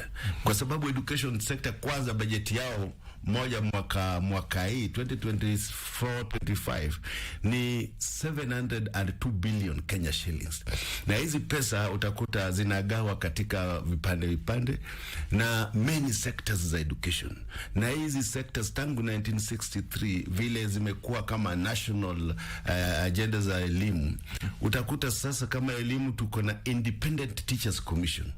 Hao ndio wanaajiri walimu, wanatransfer, wanafanya promotion kwa walimu, na vipande vingi kama audit sectors, human resource sector. Hizi zote zikipelekwa kwa county itatuchukua karibu miaka 50 ndio tena ikuwe usawa. Sasa kwa maoni yangu na kama educationist, hakuna vile tutapeleka education ikuwe kwa county. Asante. Wacha kabla tusonge mbele tupate kauli yake Profesa Igara kuhusiana na swala hili. Unaonaje? Asante sana Rashid. Jambo ambalo ningetaka kusema ni kwamba mambo ya devolution, mambo ya ugatuzi yana matatizo yake. Unaona vile mheshimiwa amesema, ukiona hata afya tulifanya tulidevolve. Unaona kuna matatizo mengi sana. Hapo kwa counties kuna matatizo. Na vile mheshimiwa anasema ukianza kudevolve upeleke majukumu mengine kwa counties kutakuwa na tabu nyingi sana.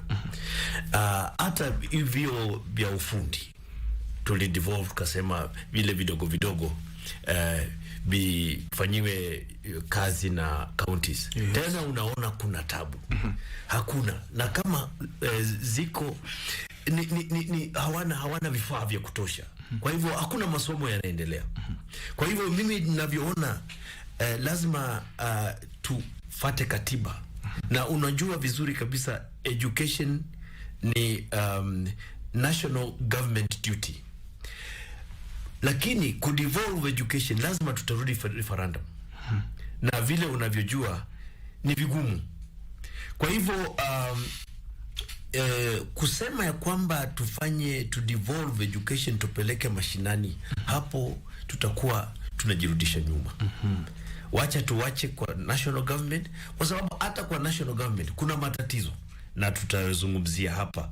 Kwa sababu vile unavyojua hata pesa kufika kwa mashule, kufika kwa universities, kufika kwa colleges ni vigumu. Na pesa zenyewe ni kidogo na hata hazifiki. Kwa hivyo unaona kwamba universities ziko na madeni kwa sababu capitation haifiki. Shule ziko na madeni kwa sababu capitation haifiki. Kwa hivyo lazima tushughulikie hayo mambo kwanza. Tuachane na mambo ya devolving education kupeleka mashinani. Nikirudi kwako Mheshimiwa Mwalimu Peter Orero, hakuna taifa ambalo litapiga hatua kama jamii yake haina elimu, na Waswahili wakasema kwamba urithi pekee ambao mzazi anafaa kumwachia mtoto wake ni elimu. Hii inamaanisha kwamba elimu ina kipaumbele kikubwa sana. Lakini hebu turudi miaka zaidi ya 60 Mheshimiwa, tangu tujipatie uhuru wetu kama taifa la Kenya. Taifa limesonga kuanzia mahali ambapo Jomo Kenyatta aliliachia, Rais Moi, Rais Kibaki, Rais Kenyatta na mpaka sasa William Ruto. Mbona bado kila siku tunapiga kelele kuna tatizo katika sekta ya elimu? Kwanza kabisa nataka kuambia Wakenya wote katika nchi karibu zote hapa Afrika kwa elimu Kenya iko mbele. Lakini hizi matatizo ya elimu haimaanishi eti hatujapiga hatua hapa nchini. Ukilinganisha Tanzania, Uganda, Rwanda, Burundi, Malawi, hizi nchi zote, mimi nimeenda karibu nchi hizi za Afrika. Nimeangalia vile mambo ya elimu yao iko. Utakuta kwamba Kenya imeweka hatua kubwa. Lakini hii hatua haimaanishi kwamba hatuna tatizo katika sekta ya elimu. Tungekuwa na watu wale wanajua kuunganisha Wakenya katika education, kwa sababu education ndio umesema iko na kipawa mbele, kwa sababu mzazi ile kitu anaweza waachia mtoto wake ni elimu. Ni vile hatuna ile structural organization vizuri, na hatuna pengine wale watu wako committed. Lakini hapo nyuma unakumbuka tulikuwa na waziri wale walikuwa wanajulikana sana. Unajulikana huyu ni waziri wa education, na walikuwa wanalainisha hiyo education sector. Lakini leo unakuta kuna mtu anayeteliwa anamaliza miaka moja na ametolewa hata kama hajafanya chochote pale. Sasa pale kwa education inafaa tuweke educationists. Kama sasa tuko na profesa hapa, inafaa pale education. Hatuwezi chukua tu mtu yoyote tupeleke pale ndio airun education. Tunataka wale wataalam wa education, tupate wale wanajua kwa nini Wakenya wanahitaji education. Lakini hapa utakuta mtu who is sio educationist anapelekwa pale kuirani education, hata ajui aanzie wapi. Unakuta PS anawekwa ajui ni nini inafanyika pale kwa education.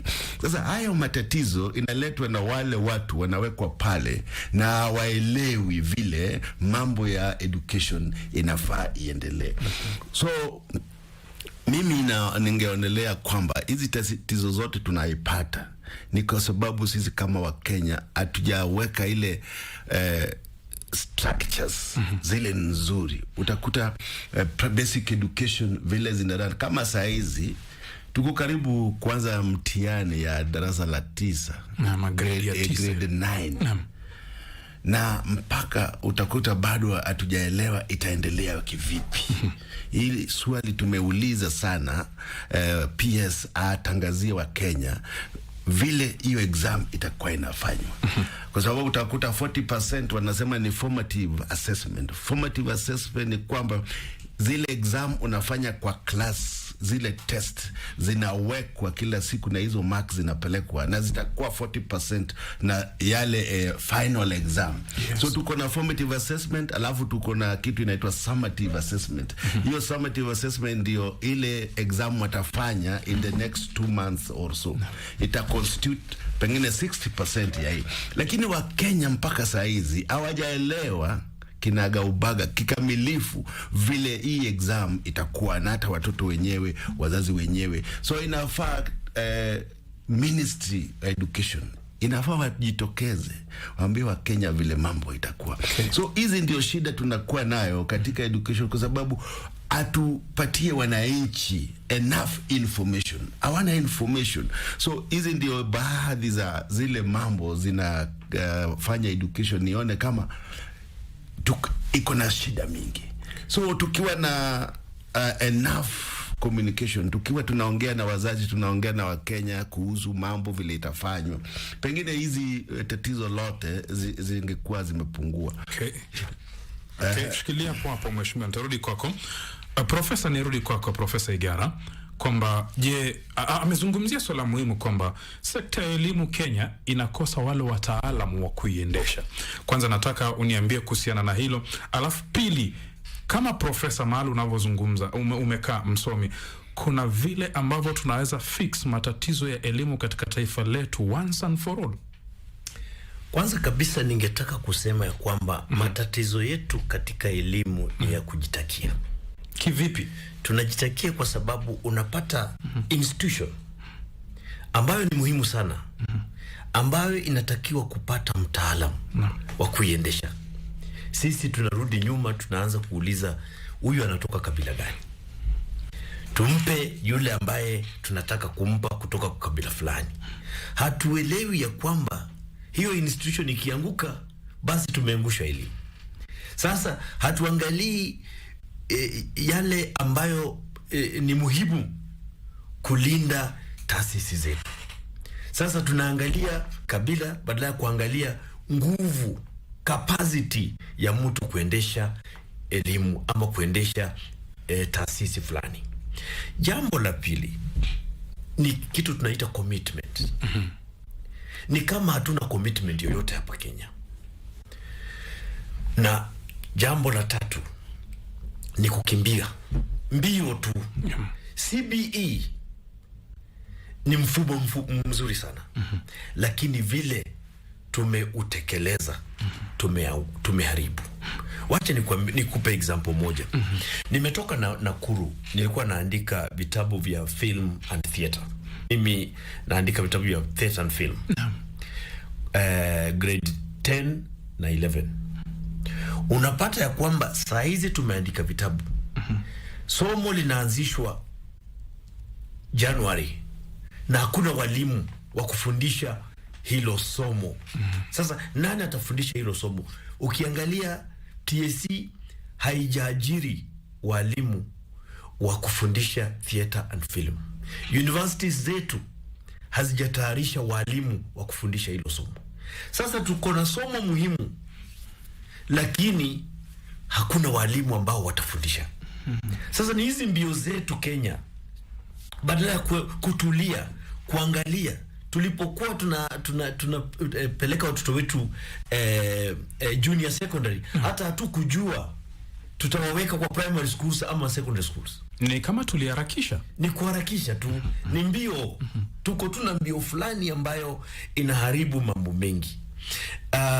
Jambo lingine ambalo ni muhimu sana na mheshimiwa ameguzia ni kwamba Ukiangalia ministries zetu, ukiangalia wale watu tunaita technocrats, weka watu ambao wana ile capacity ya kuendesha hizo taasisi.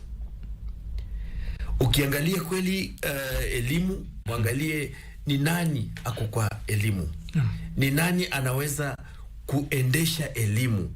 Weka watu ambao unajua wanaweza kufanya kazi ambayo itafurahisha wananchi na itafurahisha Mungu. Lakini sasa ni political considerations ndio tunaangalia, anatoka wapi, ataleta nini, na hiyo ndio inaharibu mambo mengi katika nchi yetu.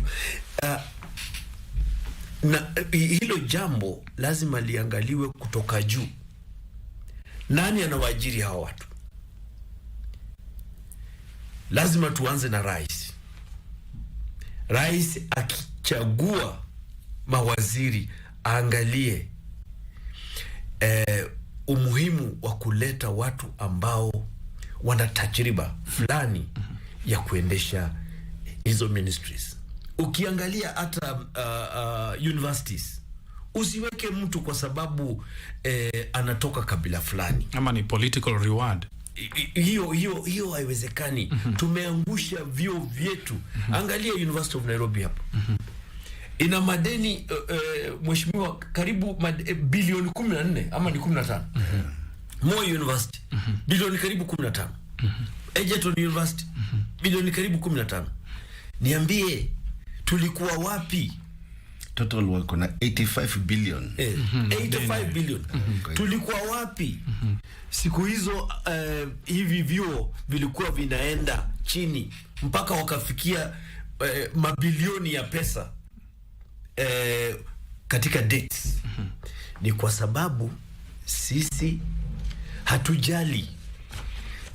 Ni mali ya umma. Unajua hiyo mentality ya mali ya umma. Hii ni mali ya umma.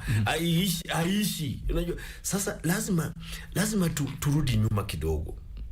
Tuwe na national convention. Tujiulize maswali na tupate framework ambayo itatusaidia. Okay.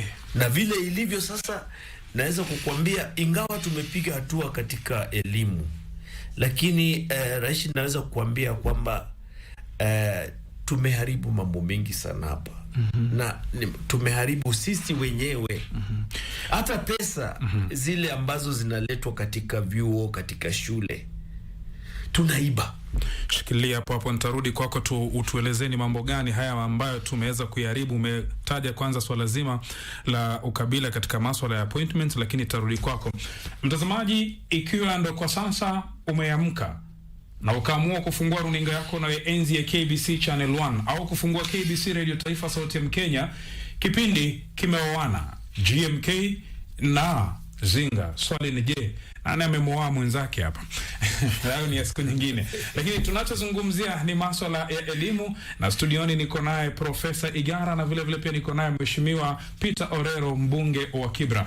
Nikirudi kwako Mheshimiwa Peter, je, bunge linaweza kufanya nini kuhakikisha kwamba kuna uwajibikaji katika usimamizi wa elimu baina ya serikali kuu na kaunti? Na ulitoa mfano pale ukasema kuna walimu 400,000 hawajaajiriwa, ukatoa mfano kwamba kuna ECDs katika kaunti hadi kufikia sasa hazijaimarishwa. Je, kama bunge mnafaa kuchukua hatua gani? Asante sana. Unajua pale kwa bunge kazi yetu sana ni oversight na representation. Na pia saizi tuko na nguvu ya kuhakikisha tumepatia kila ministry budget yao kutokana na zile committees tuko nazo pale kwa bunge. Sasa kama sisi pale kwa bunge, mambo za education karibu zote zinakuja katika committee ya education. Tunaangalia budget estimates na tunahakikisha kwamba zimewekwa kwa budget pale. Na kama kuna mswada yoyote ya elimu kama education, ni sisi wenyewe, na pia mbunge yoyote ana ile uwezo kuleta mswada pale katika bungeni, na sisi kama wabunge tuangalie kama iko na msingi yoyote. Sasa utakuta elimu sasa ni national function. Sisi kama wabunge lazima tuhakikishe kwamba zile budget tunatoa kwenda kwa Ministry ya Education, tuhakikishe zimetumika vilivyo, na pia tuhakikishe kwamba national government hizo pesa zote kama ni za higher education, kwa sababu pale zinawekwa, hii 10 billion itaenda kwa universities, hii 100 billion itaenda kwa TVET, hivyo tunazigawa hivyo.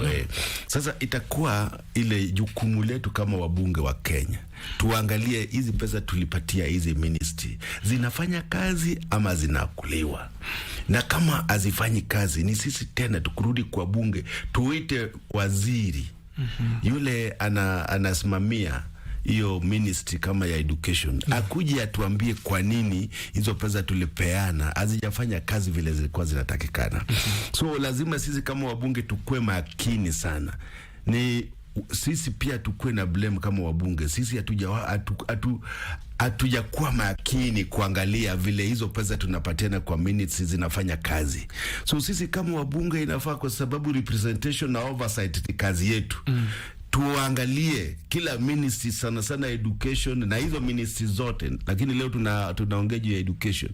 Tuone kwamba hizo pesa kama ni 702 billion tumepeana saa hizi, zimeenda kwa higher education au imeenda kwa universities, zimefika kweli ama hazijafika?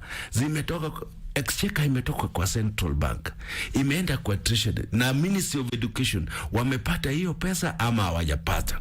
Tuangalie kwamba zile pesa zinaenda kwa shule, tuseme kama infrastructure fund, capitation, hizo pesa zote zimetoka na zimeenda, kwa sababu hata saizi unakuta mashule wanafungua shule na unakuta kama first term walikuwa wanategea 11,000 kwa kila mwanafunzi, na wanasema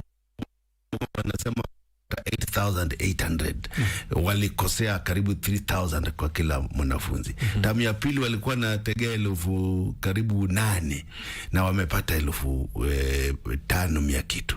Sasa mpaka saizi wanadai serikali 5,506.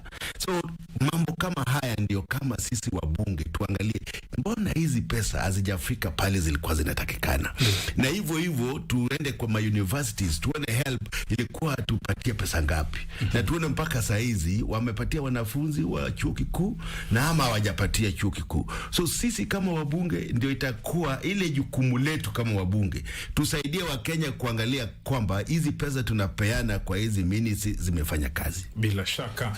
Na mtazamaji, endapo unajiunga nasi, ni kauli zake Mheshimiwa Peter Orero ambaye amesema jukumu la wabunge aswa ni kufanya kazi gani kuhusiana na masuala haya. Lakini leo tunazungumzia kuhusiana na masuala ya elimu, na vile vile tulikuwa tunamtarajia hapa katibu mkuu wa KUPPET Mheshimiwa Akelo Misori, lakini hadi kufikia sasa hajaonekana kwenye studio zetu za Chan. Hapa ndipo pale ambapo kombe la Chan jana lilitua, mpenzi mtazamaji. Ni 2:30, ni ruhusu. Na nilikuwa. Ulikuwa pia? Ni ruhusu mpenzi mtazamaji tupate mapumziko fupi, tupate matangazo ya biashara, lakini tutakaporudi tutasonga mbele. Hii ni runinga KBC Channel 1. Hii ni KBC Radio Taifa, sauti ya Mkenya. Kipindi hewani ni Zingo, ukiwa nami jeshi la mtu mmoja. Jina langu naitwa Rashid Momkondo. Usibonyeze kidude.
Mimi hutumia mbolea inayoitwa Elgon Dhabiti DAP kwa upanzi wa mimea yenye afya bora. Halafu natumia mbolea ya Dhabiti CAN ama Dhabiti Urea kwa ukuaji wa mimea bora. Hii imenisaidia kupata mavuno mengi nikilinganisha na siku za hapo mbeleni. Mbolea ya Elgon Dhabiti inapatikana kwa viwango vya kilo 10, 25 na kilo 50 kote nchini. Elgon Kenya Limited.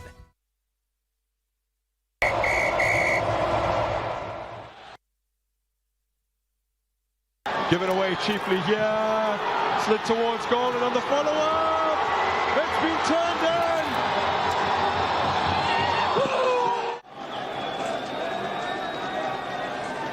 Now it's a blind pass played. It might go down as a Ghezalo own goal.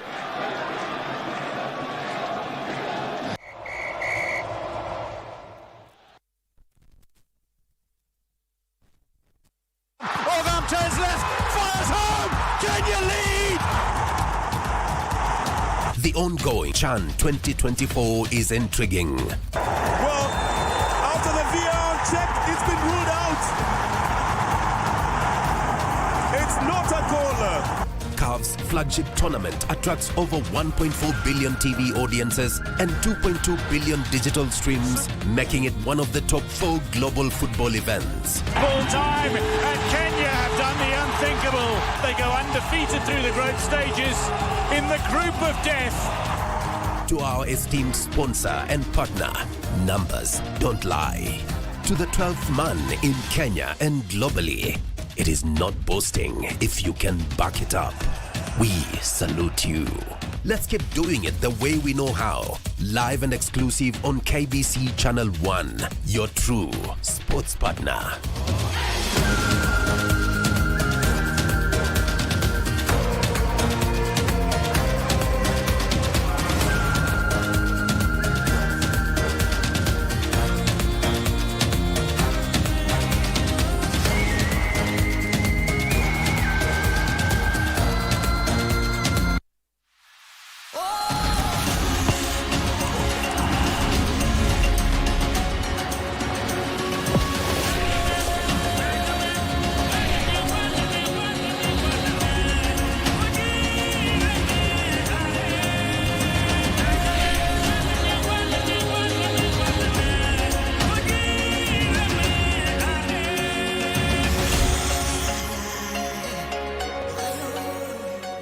The land of Harambee, tunainuka pamoja.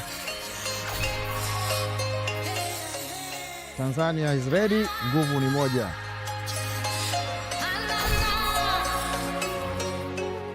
Pearl of Africa, welcome everyone.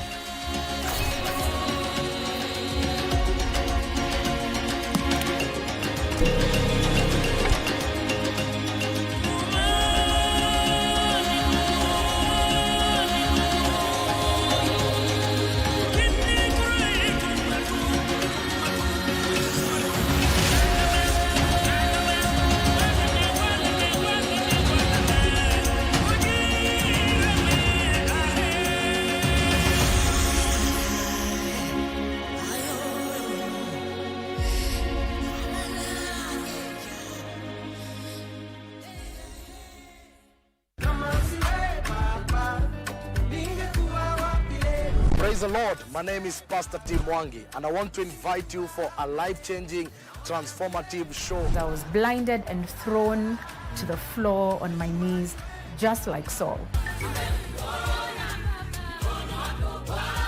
Conversations. Gen Z ni nani? E-boldness mnatoa wapi? Kuna mentality fulani yenye inakujenga.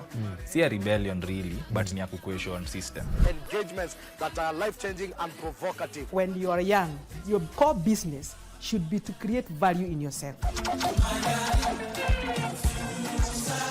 Join me, DJ Andy C, bringing to you Kingdom Vibe, full of gospel bangers.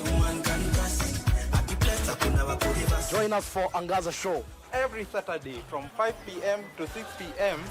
Only on KBC Channel 1.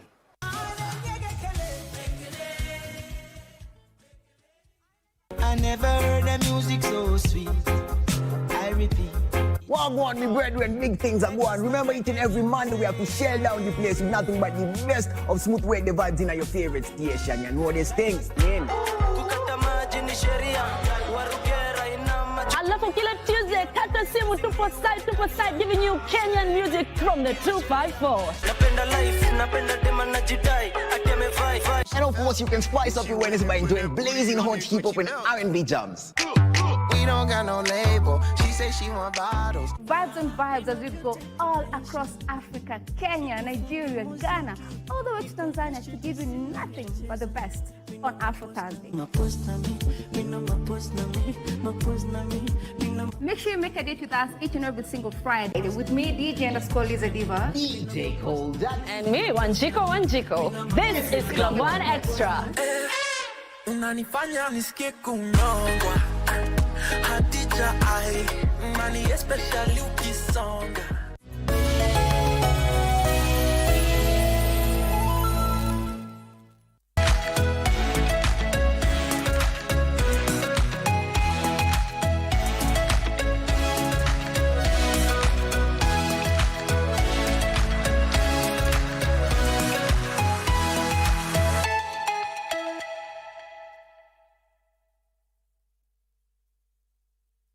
Bado dakika 21 saa za Afrika Mashariki, mpenzi mtazamaji mahali popote ulipo, baada ya kupata matangazo ya biashara mpwito. Naona paka mwelekezi wangu Muhika Onyango ameona matangazo ya biashara kasikia raha paka Primola na Molas tukaiona. Hii inapendeza.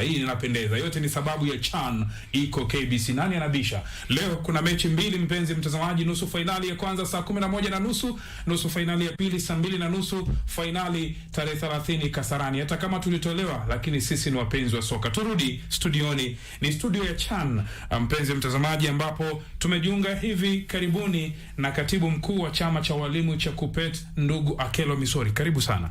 Asante sana. Ni wewe tulikuwa tunangoja. Na umefika, karibu sana. na bila kupoteza nukta wala sekunde, bwana Akelo Misori, je, nyinyi kama KUPPET msimamo wenu ni gani kuhusiana na pendekezo la elimu ya sekondari kupelekwa kwa counties ama kuwa devolved? No way. No way. Devolution has failed in health sector, and therefore if we devolve education to the counties, it means that legislation will be conducted by MCAs, and the governors will be in control, who have failed to implement early childhood development. The bigger education subsector will collapse on day one. Kwa hivyo tunasema hakuna siku elimu ikuwa devolved kwa counties. Yeah.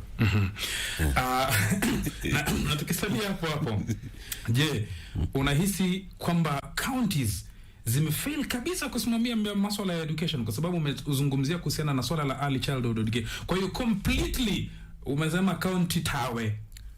County tawe kwa sababu mimi natoka pale inaitwa Wangchen Ward. Yes. Mimi natoka karibu na Meyuga Primary School. Karibu sana na nyumbani kwangu.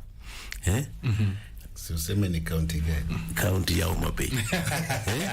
County ya Homa Bay. Hiyo pale hata Mwalimu Rero alizaliwa huko Homa Bay. Now that school, now this is the 13th year of devolution. They have not built an ECD center. Hakuna walimu wa kutosha ya ECD. Now, how will they now build secondary school with a laboratory and so on? How will they coordinate? Yeah. Wameshindwa kabisa. Okay. Yeah. Kwa hiyo hata feeding programs ya ECD ijaanza kwa Meyuga Primary School. Yeah. Ubuya Primary School ni 2 kilometers away, ijaanza. Mawego Mixed Primary School ijaanza. Uluti Primary School ijaanza. Adita Primary School ijaanza. So where will they succeed if we devolve education to the counties? Okay. We as teachers, we refused education to be devolved. and that's why we are stable. Umesaona kwa health sector kuna kila siku kuna strikes. In education we have had strikes now. Only last year it was just a section. Only secondary schools were on strike, primary schools were not. That means that coordinating education from the central is the best for us. It can still work for us, and therefore it will remove inequalities. We can still have a national parliament where Brother Oredo sits to legislate accordingly and allocate appropriately resources kwa common pool ya serikali. Fair enough. Yeah. Thank you. Yeah. Nirudi kwako Professor Igara. Ni mambo gani tumeona kuna gaps ambazo pengine zinazuia usawa wa kielimu katika maeneo ambayo yameachwa nyuma? Kuna gaps kwa sababu leo hii ukichukua mtoto wa Moi Avenue Primary hapa Nairobi, alafu uchukue mtoto wa Msangatifu Primary kule Lungalunga, utaona kuna tofauti kubwa sana. Tunaweza address vipi? Amezungumzia swala la inequalities ili wanafunzi wote wahisi kwamba ile elimu wanayofundishwa ni hiyo moja, kama watoka rural ama watoka urban. Hakuna usawa. Hii Kenya tuwezi sema kuna usawa katika elimu. Ukienda kule Turkana mahali nilifanya kazi miaka karibu 3, utapata ni dunia tofauti na hii dunia yetu ya Nairobi. Ukienda hapa Kibra ni tofauti na Muthaiga hapa. Lakini sasa hii tumeendelea sana na kuja Kibra ndio uone vile unaona usawa ni tabu kidogo, lakini wacha nirejelee jambo lingine muhimu sana. Serikali ikiahidi kupeleka pesa kwa shule na inasema tutapeleka shilingi 22,000 kwa mwanafunzi, haitakiwi kupeleka shilingi 11,000 ama 8,000. Hiyo ndio tabu tuko nayo Kenya. Serikali inaahidi ya kwamba tutapeleka hizi pesa zitafika. Unapata ya kwamba yale matarajio walimu wako nao na wako na budget. Hiyo hawawezi kutimiza budget yao kwa sababu pesa zile waliahidiwa hazijafika. Ndio tunauliza swali, ukienda shule ziko na madeni mingi. Tunauliza, mbona uahidi pesa fulani na huwezi kufikisha hizo pesa kwa mashule? Kuna tena jambo la usawa, ni kitu muhimu sana. Umezungumzia jambo ambalo tena ni muhimu. Ingawa kuna umaskini Kenya, lakini kuna sehemu zingine ambazo ziliwachwa nyuma siku za zamani, na lazima tujaribu tuone vile tunaweza kuinua hizo sehemu zifike kiwango ambacho tunaweza sema kuna usawa. Kwa hivyo lazima tuwe na mikakati. Na mikakati hii lazima ipangwe na serikali. Na vile nilisema, kupanga mikakati ni kutafuta wataalamu. Usiweke mtu pale haelewi elimu, haelewi Kenya, alafu unasema huyo ndiye atapanga mikakati ya elimu. Kwa hivyo kuna tabu nyingi. Usawa unaweza kupatikana tukifanya, unajua, decision yote katika education ama katika nyanja zingine zote inatakiwa kutokana na research. Huwezi kuamuka asubuhi natoa mwelekeo. Lazima unafanya research, unaona kuna tabu hapa, kuna tabu hapa. After identifying hizo tabu, ndio sasa useme tufanye nini. Lakini sisi tunaamuka nasema tutafanya hivi. Hakuna research. Hiyo decisions not informed by research. Hiyo ndio tabu yetu Kenya. Usawa utakuja tukifanya research, tuone Kibra iko na hivi na haya matatizo. Turkana West iko na matatizo fulani. Tukiangalia tuone tuta intervene namna gani hizo sehemu tukuleta usawa. Bila shaka. Mheshimiwa Orero amezungumzia kuhusiana na kwamba hatufanyi utafiti mzuri kujua eneo liko na changamoto gani. Ndio pia inanirudisha kwako.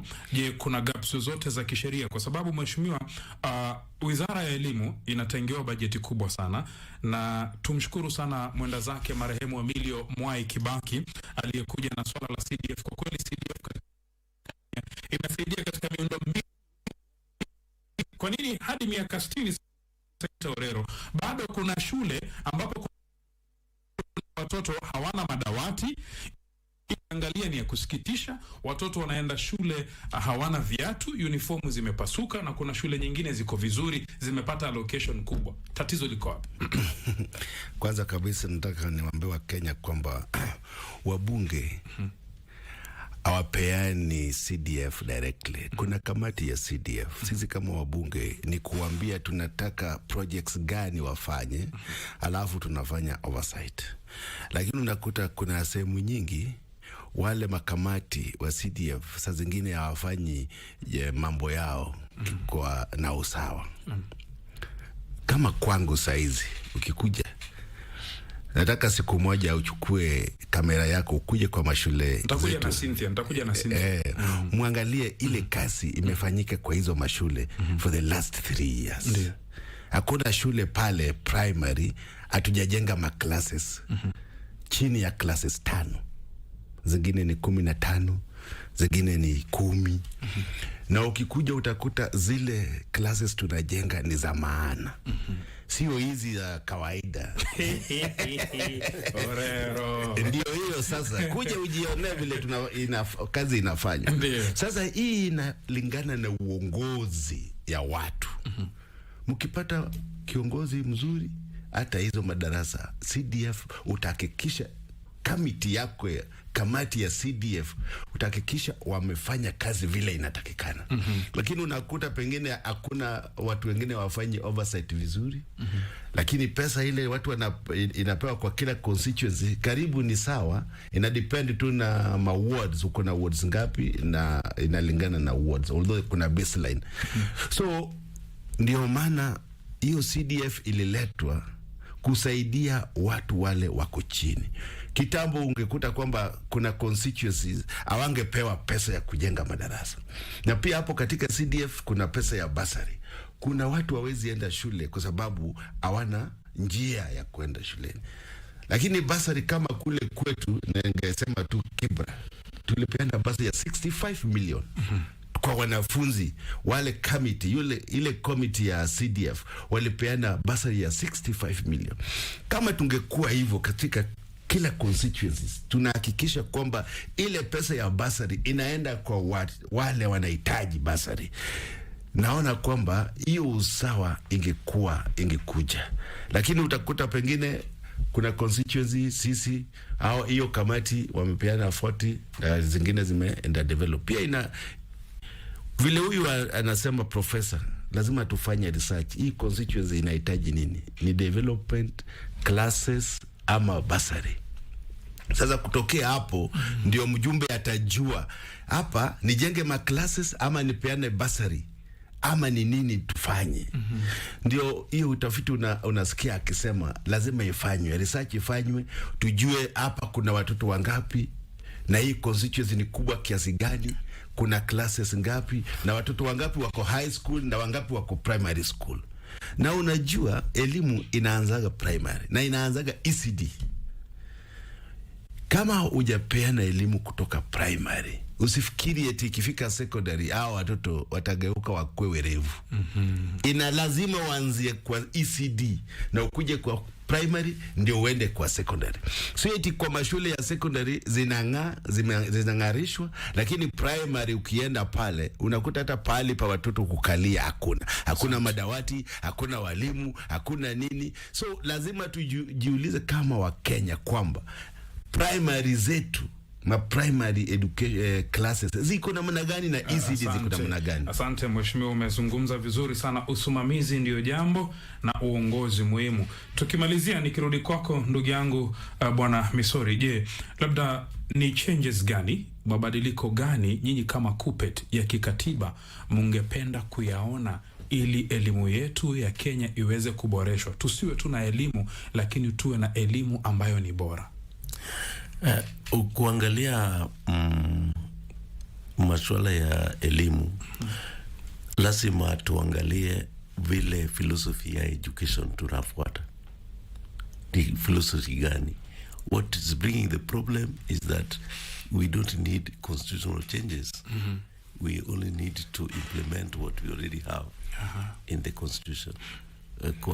Kwanza, do we understand the philosophy behind a kind of education tunayo hapa Kenya? Do we define what a classroom is? What the number of students in a school and the number of teachers required for the school? What are the basic facilities for education? Once we do that, there would be no need even for a CDF to support education, because we will give appropriate allocation for every school. So the parliament will oversight that we have this definition of education, where a school is defined as where the classrooms are supposed to be and the number of teachers to be.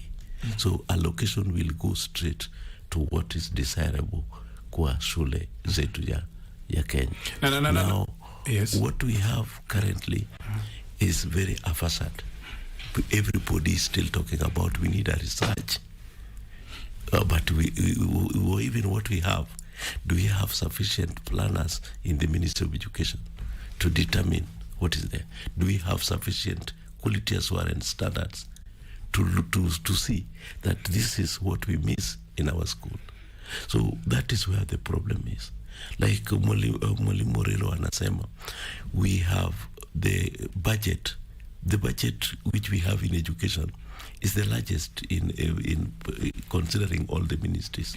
But all this budget is going to recurrent expenditure, and a lot of it is going to waste also, because when the ministry, as Professor said, the ministry was given money to disperse to schools. Instead of dispersing 22,244, they disperse 11,000. Where is the other 11,000? The minister comes and says, I have released 16,900. Where is the truth? So we have to be serious as Kenyans. We have to define the philosophy, and we have to understand the philosophy behind the education that we want in our country. We have a very robust economy which can support education. Yeah. Asante. Mheshimiwa Akelo Misori hapa anasema hatuhitaji utafiti wala mabadiliko ya kikatiba kuweza kuharmonize swala la elimu. Anasema kilichoko kitekelezwe tu. Swali ni je, yapo mengi katika katiba kuhusu elimu, mbona hayatekelezwi? Nikimalizia, Professor, dakika moja, your closing remarks. Asante sana. Ningesema kwamba lazima tuangazie mambo ya elimu vizuri katika nchi yetu. Elimu imesambaratika hapa Kenya. Ukiangalia vyuo vyetu vikuu viko na matatizo mengi. Ukiangalia shule za upili, matatizo ndio hayo. Shule za msingi, matatizo hata ni mengi. Lazima tuangazie mambo ya elimu, tuweke pesa ya elimu na tuhakikishe kwamba pesa imefika katika shule zetu. Tuajiri walimu. Nilikuambia kwamba kuna masomo fulani ambayo hatuna walimu na tunaanza mwaka ujao. Tutafanya nini? Planning. Hatujapanga na tunaendelea. Lazima tupange mambo ya elimu, na kupanga mambo ya elimu yanapangwa na wale wanajua mambo ya elimu. Huwezi kuchukua mtu ambaye hajui mambo ya elimu kupanga mambo ya elimu. Hiyo ndio tabia yetu hapa Kenya. Asante. Hata mimi usema siku nyingine, huwezi chukua mtu ambaye si mtangazaji ukamweka mahali pa utangazaji ya taarifa. Atafanya nini hapa? Hakuna lolote, atakuwa na bwabwaja tu. Nikirudi kwako Mheshimiwa, your final thoughts, 1 minute. Kwamba kabla sijasema final thoughts, unajua hapa mimi ndio mwanasiasa. Lazima niseme jambo kwa watu wa Kibra. Sekunde tu, sekunde kidogo tu. Lakini nasema kwamba na pia niseme mambo ya CHAN. Najua pia mimi ni mwanaspoti. Nataka kuwashukuru sana watu wa KBC. Jana mliniita hapa tukaanza safari ya kikombe ya CHAN. Mambo ya education nasema kwamba hatuko vibaya sana, lakini lazima turekebishe zile mambo ambayo haziendi vizuri kwa education. Unaona kama wameajiri walimu 100,000, lakini bado haijatosha. We must make sure ile budget allocation ya Ministry of Education inaenda where it is required.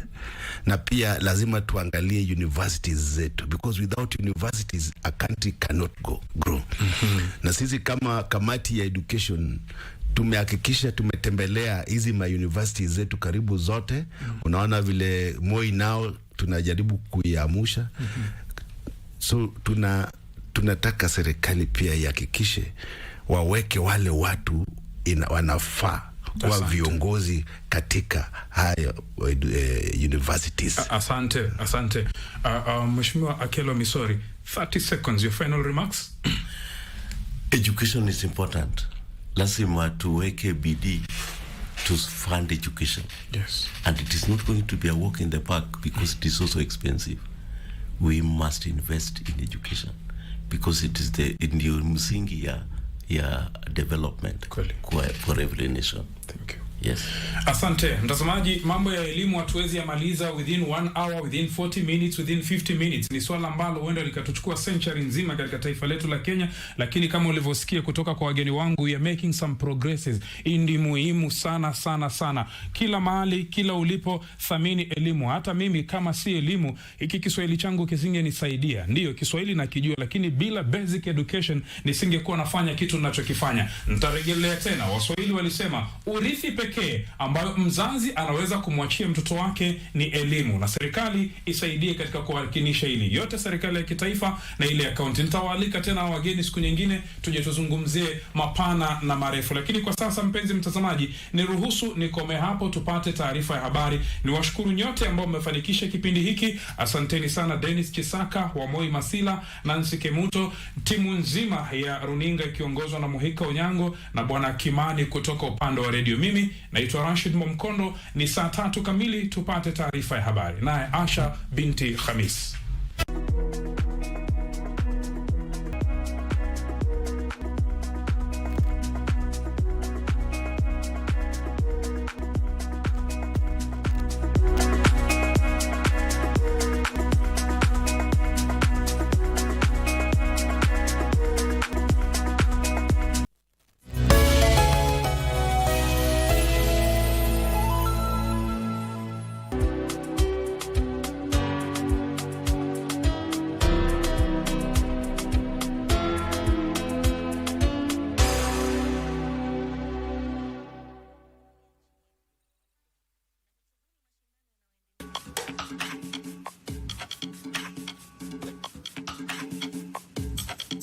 We are real people who give real care. Visit www.definiteassurance.com or email info@definiteassurance.com for more information, or contact 0708-247-247 or 0788-247-247. Definite Assurance. You are definitely covered. Je, uko nao?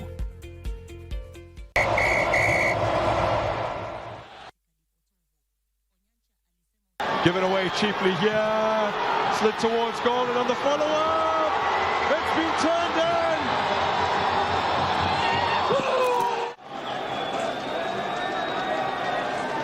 Now it's a blind pass played. It might go down as a Ghazala own goal.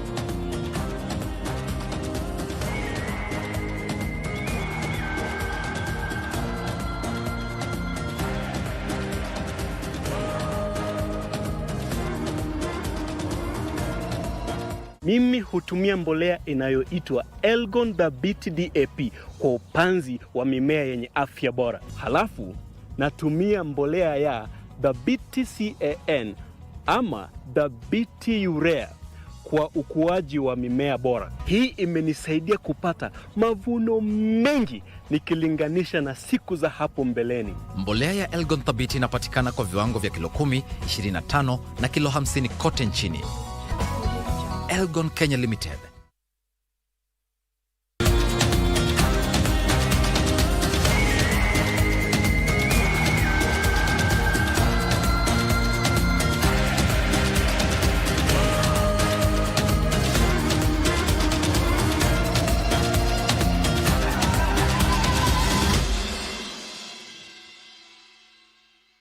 From the listed housing developments, select your preferred location and apply for a housing unit to begin your journey towards home ownership. Prices start from 640,000 Kenya shillings. Visit Boma Yangu at www.bomayangu.go.ke. Brought to you by Affordable Housing Board. Makao Bora, Jukumu letu. Orgam turns left, fires home, Kenya lead! The ongoing CHAN 2024 is intriguing. Well, after the VAR check, it's been ruled out. It's not a goal. CAF's flagship tournament attracts over 1.4 billion TV audiences and 2.2 billion digital streams, making it one of the top 4 global football events. Full time, and Kenya have done the unthinkable. They go undefeated through the group stages in the group of death. To our esteemed sponsor and partner, numbers don't lie. To the 12th man in Kenya and globally, it is not boasting if you can back it up. We salute you. Let's keep doing it the way we know how. Live and exclusive on KBC Channel 1, your true sports partner.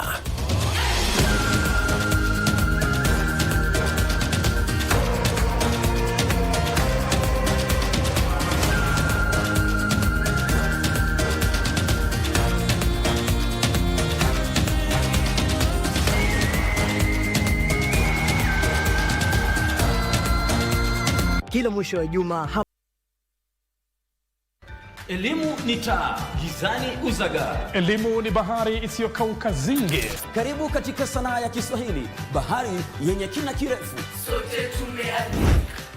Hii kweli ni balaa.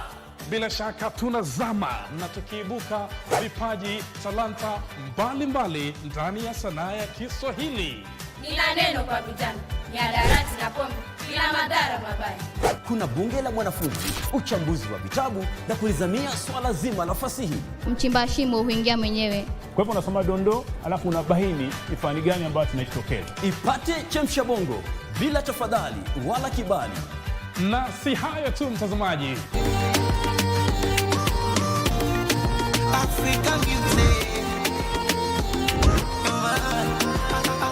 Kumbuka, ni sanaa ya kipekee. Tuchangamkie Kiswahili, tufurahie sanaa. Magharibi mwa Kenya.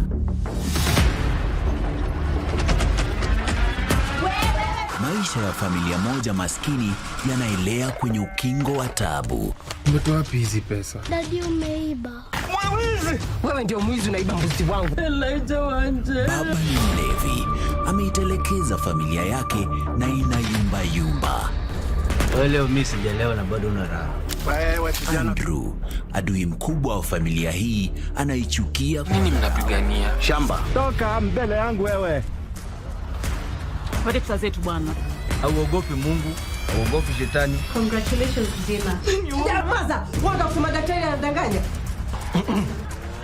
Kwa Josh, kilichosalia ni mzigo mkubwa zaidi kielimu kama atafaulu kujiunga na chuo na kimaisha. Je, atatoboa?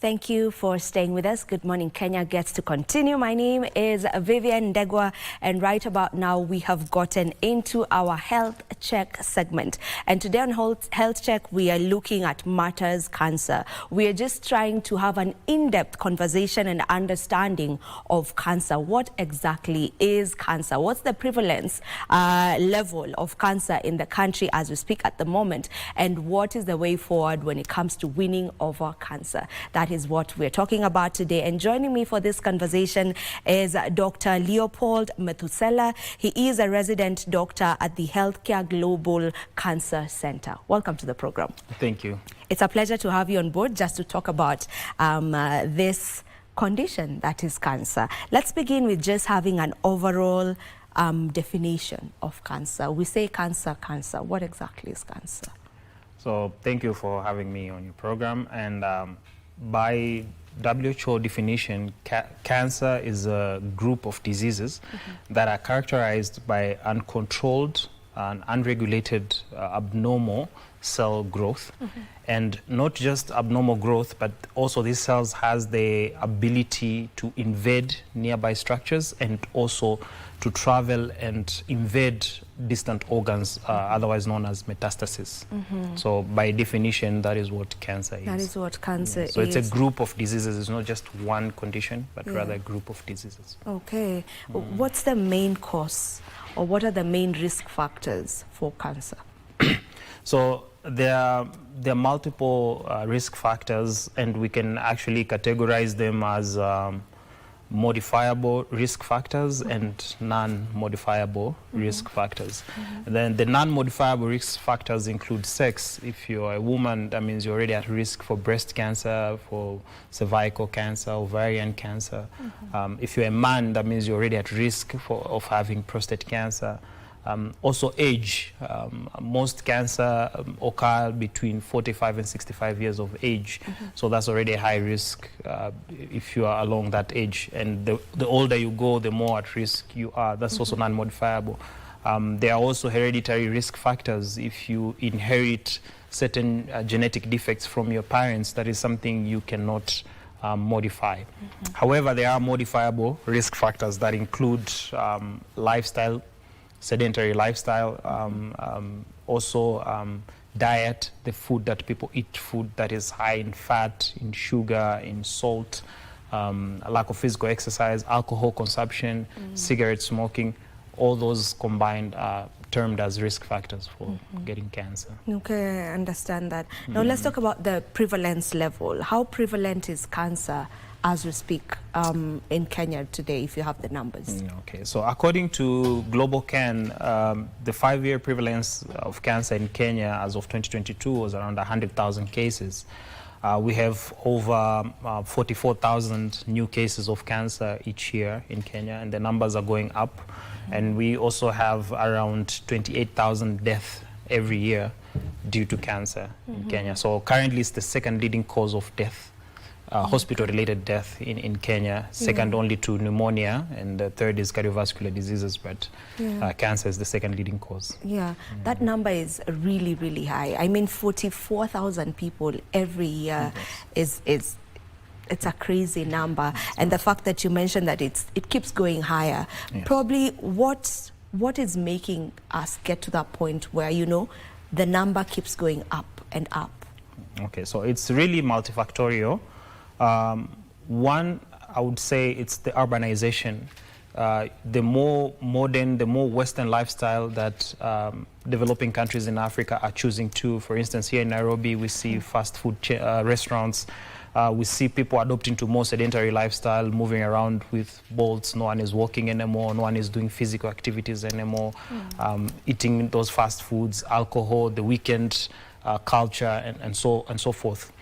But on the other side is the advancement in technology and also access to medical care that has brought up the attention. Now people are a little bit more aware, more people are going to the hospital, more people are getting diagnosed, so the numbers will obviously go higher. So potentially the disease could have been around for the longest time, but there was a taboo around cancer, and most people never wanted to actually go for checkup, for screening. So the awareness, the access to hospitals that can actually help to screen these conditions has brought the numbers up. Yes. Oh, that's a really, really high number. And to think that 28,000 of those get to die of cancer, that's more than half of the diagnosed every year. What is amiss? So statistics show more than 60% of patients come to treatment facilities when they're already at stage 3 and stage 4 of cancer. So they come with advanced disease. So that trims down the overall survival time for these patients. And in Kenya particularly, the overall time of survival is around 22 months, because most patients are discovered at stage 3 and stage 4.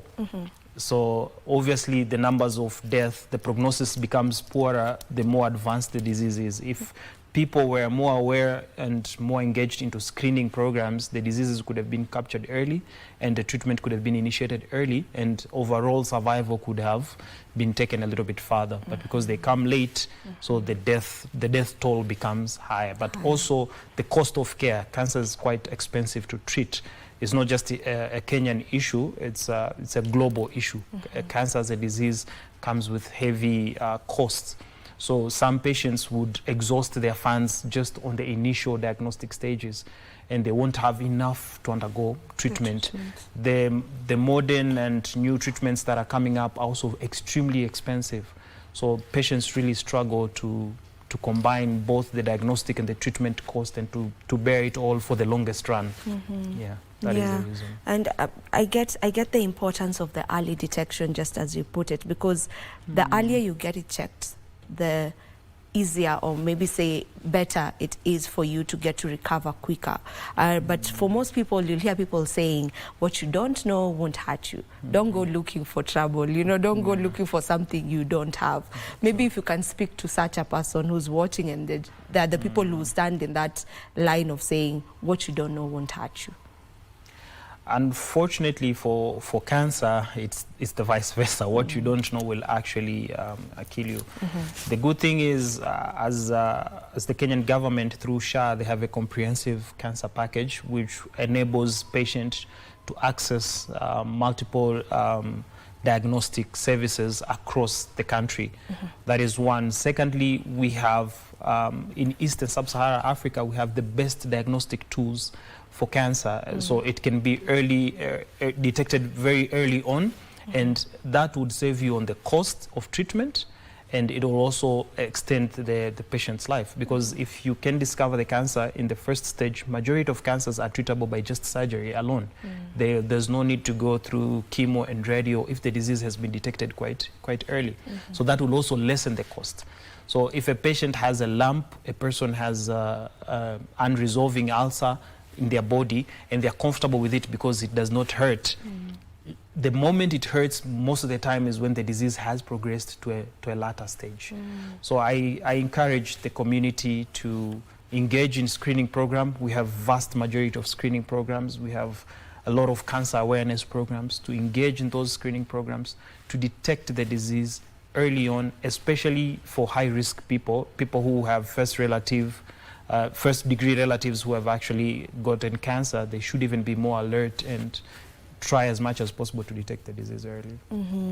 Yeah, and just trying to look at the early warning signs. I know you've mentioned about the lump. Maybe what are some other early warning signs that may be overlooked?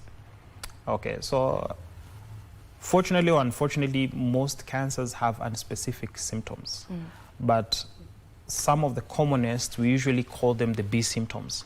And they usually involve unexplained weight loss. Okay, more than 10% of your body weight in a short span. Okay, night fevers, night sweats. In some cancers, you'll just have loss of appetite, an unexplained loss of appetite. Your body is always tired during the day. When you do regular checkups, nothing pops up. So there will be tiny regular things that people live with and consider them normal. But the weight loss, the night fevers, the night sweats are among the unspecific symptoms that a patient has cancer. And then now you have the very specific ones like the breast lump, the nipple discharge, bleeding from the nipples and so forth. Yeah, and can one have no symptoms at all? Can it be present without any symptom whatsoever, and for how long can it go without it having any symptoms? Now, different cancers have different characteristics, and some cancers are really very silent, and especially the brain tumors. Some of them can stay quiet for quite a while until one day you just collapse and they do a scan and they incidentally find them. Early stage cancers, stage 1 cancers, majority of them are symptomatic. They can only be found through screening. So like stage 1 prostate cancer, most of the time it's asymptomatic. The patient doesn't have urinary symptoms, but occasionally when they check their PSA, they will find it elevated, and then they'll do the MRIs and other scans is when they will actually detect. Same applies even for stomach cancers. Majority of them, when they're in the initial stage, the only thing you'd experience is maybe a little bit of acidity. Most people just say, I usually have H. pylori. That's what they think. And also I have acidity. It's normal. I just take antacids. Yeah, I think that has been normalized by many people. Yeah. Yes. That is one of the early signs of esophageal as well as stomach cancers. It will just be acidity frequently, until one day you do an endoscopy, and then that is when you actually detect the cancer. Oh, wow. So screening is the way to go, because screening is the way to go. That's the only way you get to know what maybe you may be ailing from. What makes some cancers more aggressive than the others? Now, in real sense, each cancer is comprised of different kind of cells that behave differently, and they have evolved differently over the years.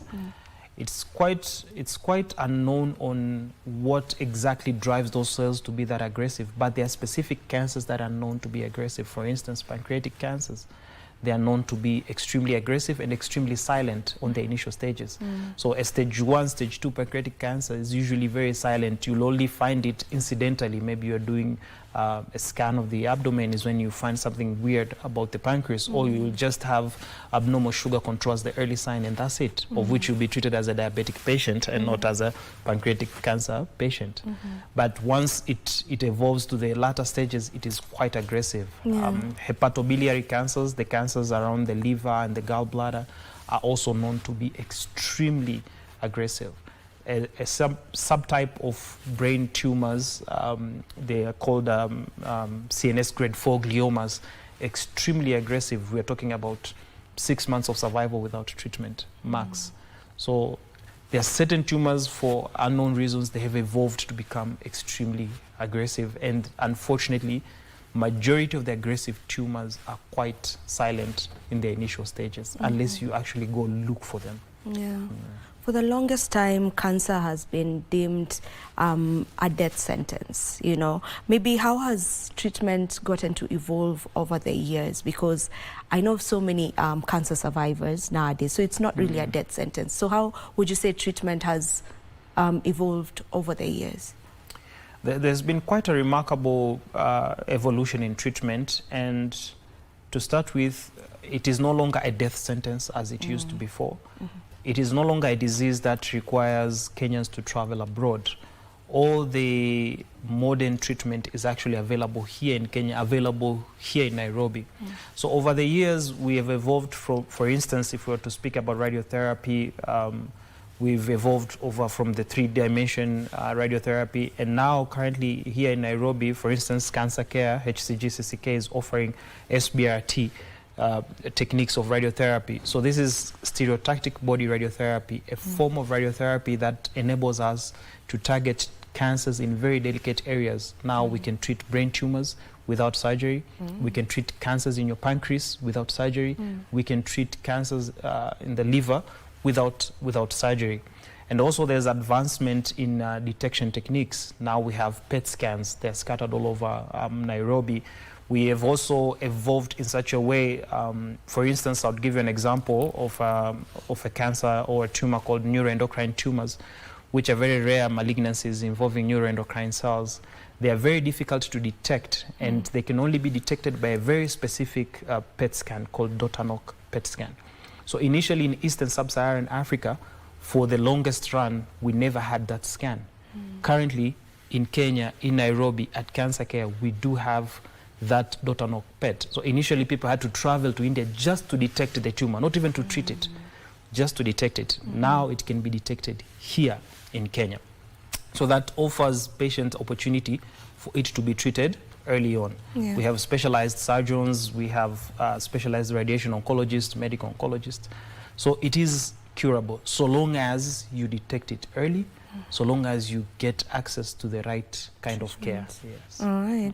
And, you know, as doctors, how do you get to decide on the specific treatment? You know, there's the radiologies, there's the chemotherapy. How do you determine, does it relate to maybe how far the cancer has gone, or how do you get to decide on the specific treatment? So, majority of cancers, the treatment is approached in what we call a multidisciplinary approach. Multidisciplinary, it means it's a team approach where we involve surgeons, medical oncologists, radiation oncologists, nutritionists, palliative care specialists. Secondly, it depends on the performance status of the patient, how physically fit the patient is. It also depends on the type of cancer, location of the cancer, stage of the cancer, and other associated comorbidities that the patient may or may not have. So we can take, for instance, if it's a breast cancer that is slightly advanced, let's say a stage 3 breast cancer, majority of the time this patient would start with neoadjuvant chemotherapy, whereas the chemotherapy administered before surgery. Then they will go through surgery if they've responded well. Then after surgery, they will go through radiotherapy to consolidate the treatment, to try to damage the cells that have remained behind after the surgery. And then if the patient is hormonal positive, they will go through hormonal therapy. That is the sequence of the treatment. But in some occasions, if it's a stage 4, then they might start up front with chemotherapy, or they might start up front with just radiotherapy to try to lessen the burden of the disease, and then go through hormonal therapy to prolong life as much as possible. Yeah. And when it comes to some cancers, we have the recurring of it. You know, a patient has gone through treatment, gotten to survive it, and then maybe 2 years later, it has recurred. What brings about the recurring? That's a very good question. And to understand the recurrence of cancer, you have to understand the cancer biology. So when somebody has a lump that is cancerous, it is not comprised of only one type of cell. It's comprised of multiple types of cells that are continuously dividing, creating daughter cells that look totally different from the parent cells.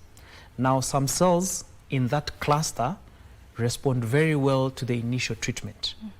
So highly proliferative cells, the cells that are highly dividing, they respond very well to radiotherapy, they respond very well to chemotherapy. But some cells lay dormant and quiet. So by the time you're done dealing with the vicious ones, you have taken them out and you've given room for the quiet ones to now grow slowly. So that is how cancer can come about. And that's how it recurs after treatment. So there are some cancers that are notorious for recurrence. There are some cancers that actually respond very well to the initial treatment. But also it differs from person to person. It also differs from how well or what proper treatment was given initially. If you undertreat it initially, the chances of recurrence are quite high. And unfortunately, patients cannot always afford the full treatment upfront. So there's usually delays in between treatment, which also gives room for the cancer to regrow as the patient is going through treatment at that particular time. So there's nothing much that can be done?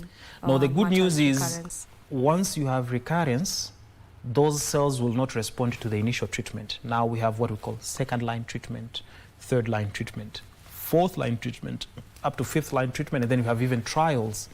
So now you have chemotherapy, targeted therapy, immunotherapies, and so forth. So the treatment is on and on, depending on how the cells behave at that particular time. I can only imagine that, you know, when you talk about cancer, it not only affects the body, it also affects one's mental health. So maybe what psychology support are usually given to cancer patients rather, and is it something that is advised, you know, the role of psychology support in all of this? It's actually, I think, before anything else in a cancer patient, I think counseling is the #1 treatment, because there was a study that was actually done here in Kenya, and they found out more than 60% of the patients did not want to receive prognostic information. That is, they did not want to know what will be the outcome of their treatment. Majority of the patients, the first question they ask is, can I afford this treatment? So that bypasses the role of counseling. They are not interested, because their main worry is the financial aspect, but actually the psychological aspect of going through cancer is of extreme importance, because the treatment itself, apart from physical toll, has a lot of mental toll. So the patient has to go through proper counseling channels before, during, and after treatment.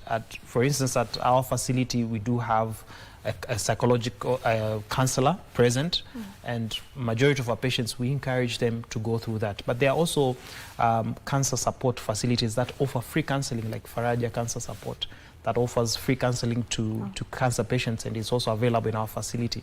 So we even advocate that the patients go through that. They also get to join what we call support groups, where they join other cancer survivors. They join people who are also starting the journey as them, people who are midway, and people who are towards the end, and people who have also experienced the worst. So that creates a unique environment where the patient can actually handle and tolerate the whole entire treatment. Yeah, so it's really, really crucial in the treatment of it. Very, very crucial. Now, as you know, even as we almost come to a conclusion of this conversation, when we talk about cancer, I'm sure you've also mentioned, obviously you've mentioned several times that it's costly, it's expensive, and that is what everyone says, you know, it is really expensive, you know. Maybe who would you say can come on board in just helping with offsetting some of this cancer costs so that it's not as expensive? That's a very critical part in cancer management, and I personally think the government still has a massive role to play in terms of increasing slightly the packages that is for cancer treatment, also to revise the prices that the government has set, like SHA will contribute for each step of the journey. Some of them may not reflect fully the cost that the patient will undergo, especially considering that private institutes still play a major role in cancer treatment. That is one. Secondly, there is a need for further government and private cooperation, and the government can see ways of subsidizing the costs, either by lowering taxes for the private facilities that offer cancer support, also by lowering the taxes on medication and tools that are used for cancer treatment. By doing so, it will lessen the burden on the private institutes that are actually offering treatment. Then they won't be forced to continue to charge higher if the government is still subsiding on the other part of the treatment. So I think it's more of that, the cooperation between the government and the private sector, to work as a team and not to work as opposite ends, and the government to keep on giving priority. We are actually very proud that SHA has given a very comprehensive package for cancer, but it can always be improved.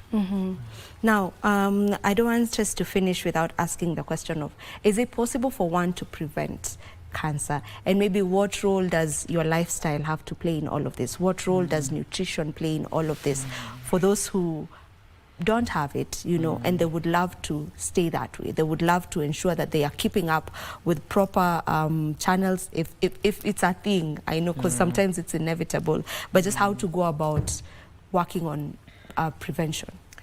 Cancer is preventable, and there are multiple ways to prevent it, and One of them is through vaccines. For instance, cervical cancer, it can be prevented by the HPV vaccines. And there are programs under the immunization authorities of Kenya that children, girls aged 9 to 14 can access these vaccines, though as of current, I think only 60% of the targeted age group are actually receiving these vaccines. So the community should try to join hands and access those vaccines.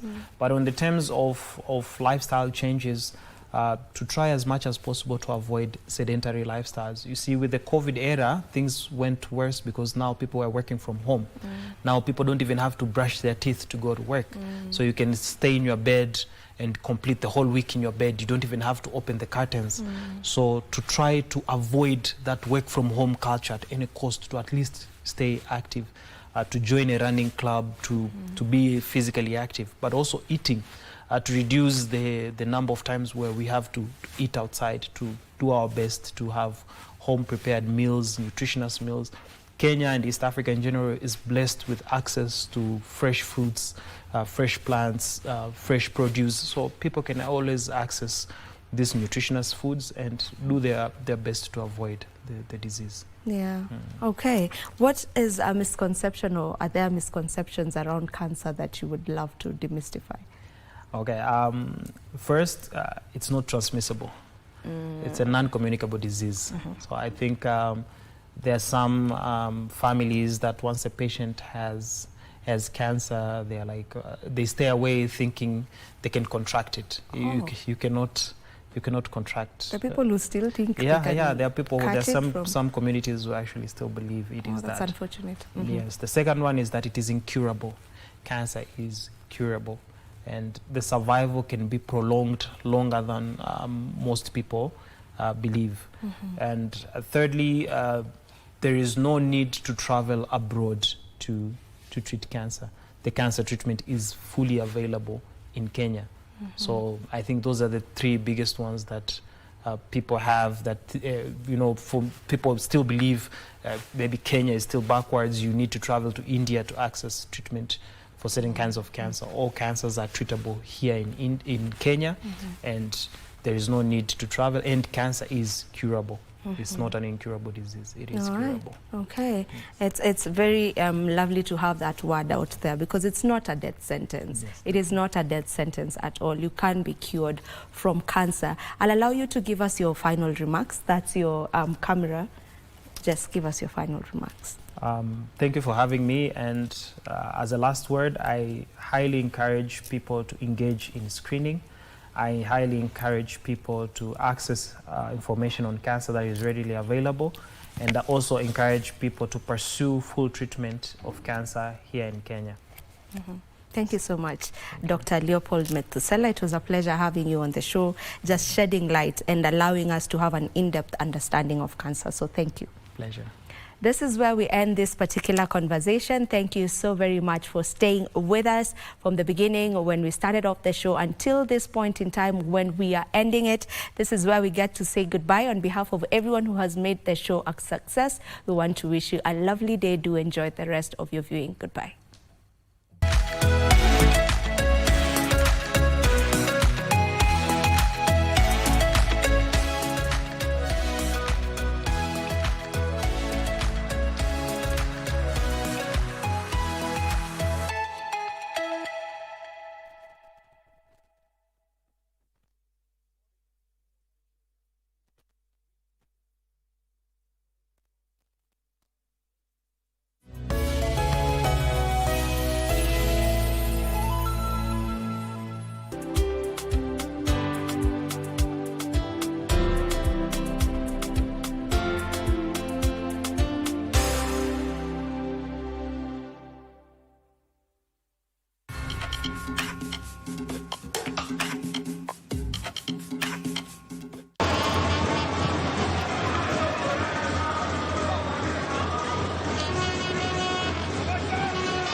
Uitishe unga, itisha Kavagara.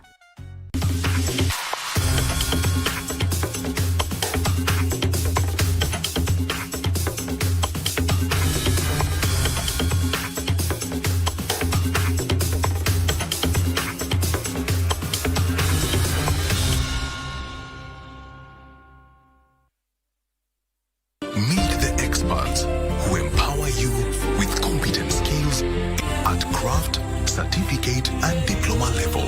Sensei Institute of Technology. My skills, my future.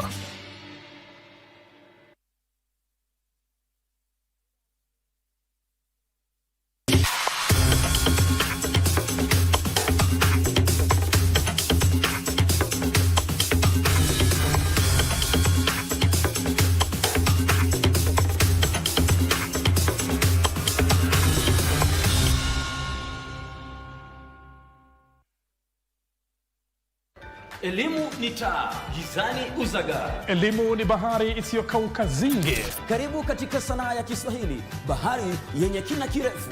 Sote tumeandika. Hii kweli ni balaa. Bila shaka tunazama na tukiibuka vipaji, talanta mbalimbali ndani ya sanaa ya Kiswahili. Nina neno kwa vijana, mihadarati na pombe, bila madhara mabaya. Kuna bunge la mwanafunzi, uchambuzi wa vitabu na kulizamia swala zima la fasihi. Mchimba shimo huingia mwenyewe. Kwa hivyo unasoma dondoo, alafu unabaini ni fani gani ambayo tunajitokeza. Ipate chemsha bongo bila tafadhali wala kibali. Na si hayo tu mtazamaji.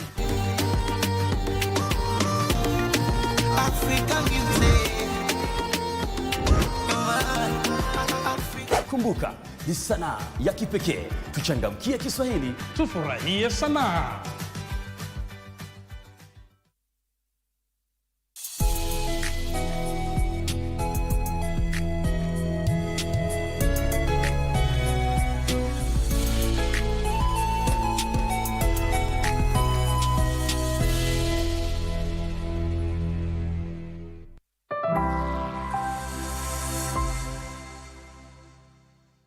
Would you want to pay for your groceries or coffee with your face? That seems pretty convenient. But is it secure? More on this in a moment.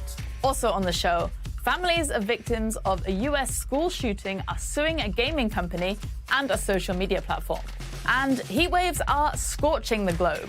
Tech might help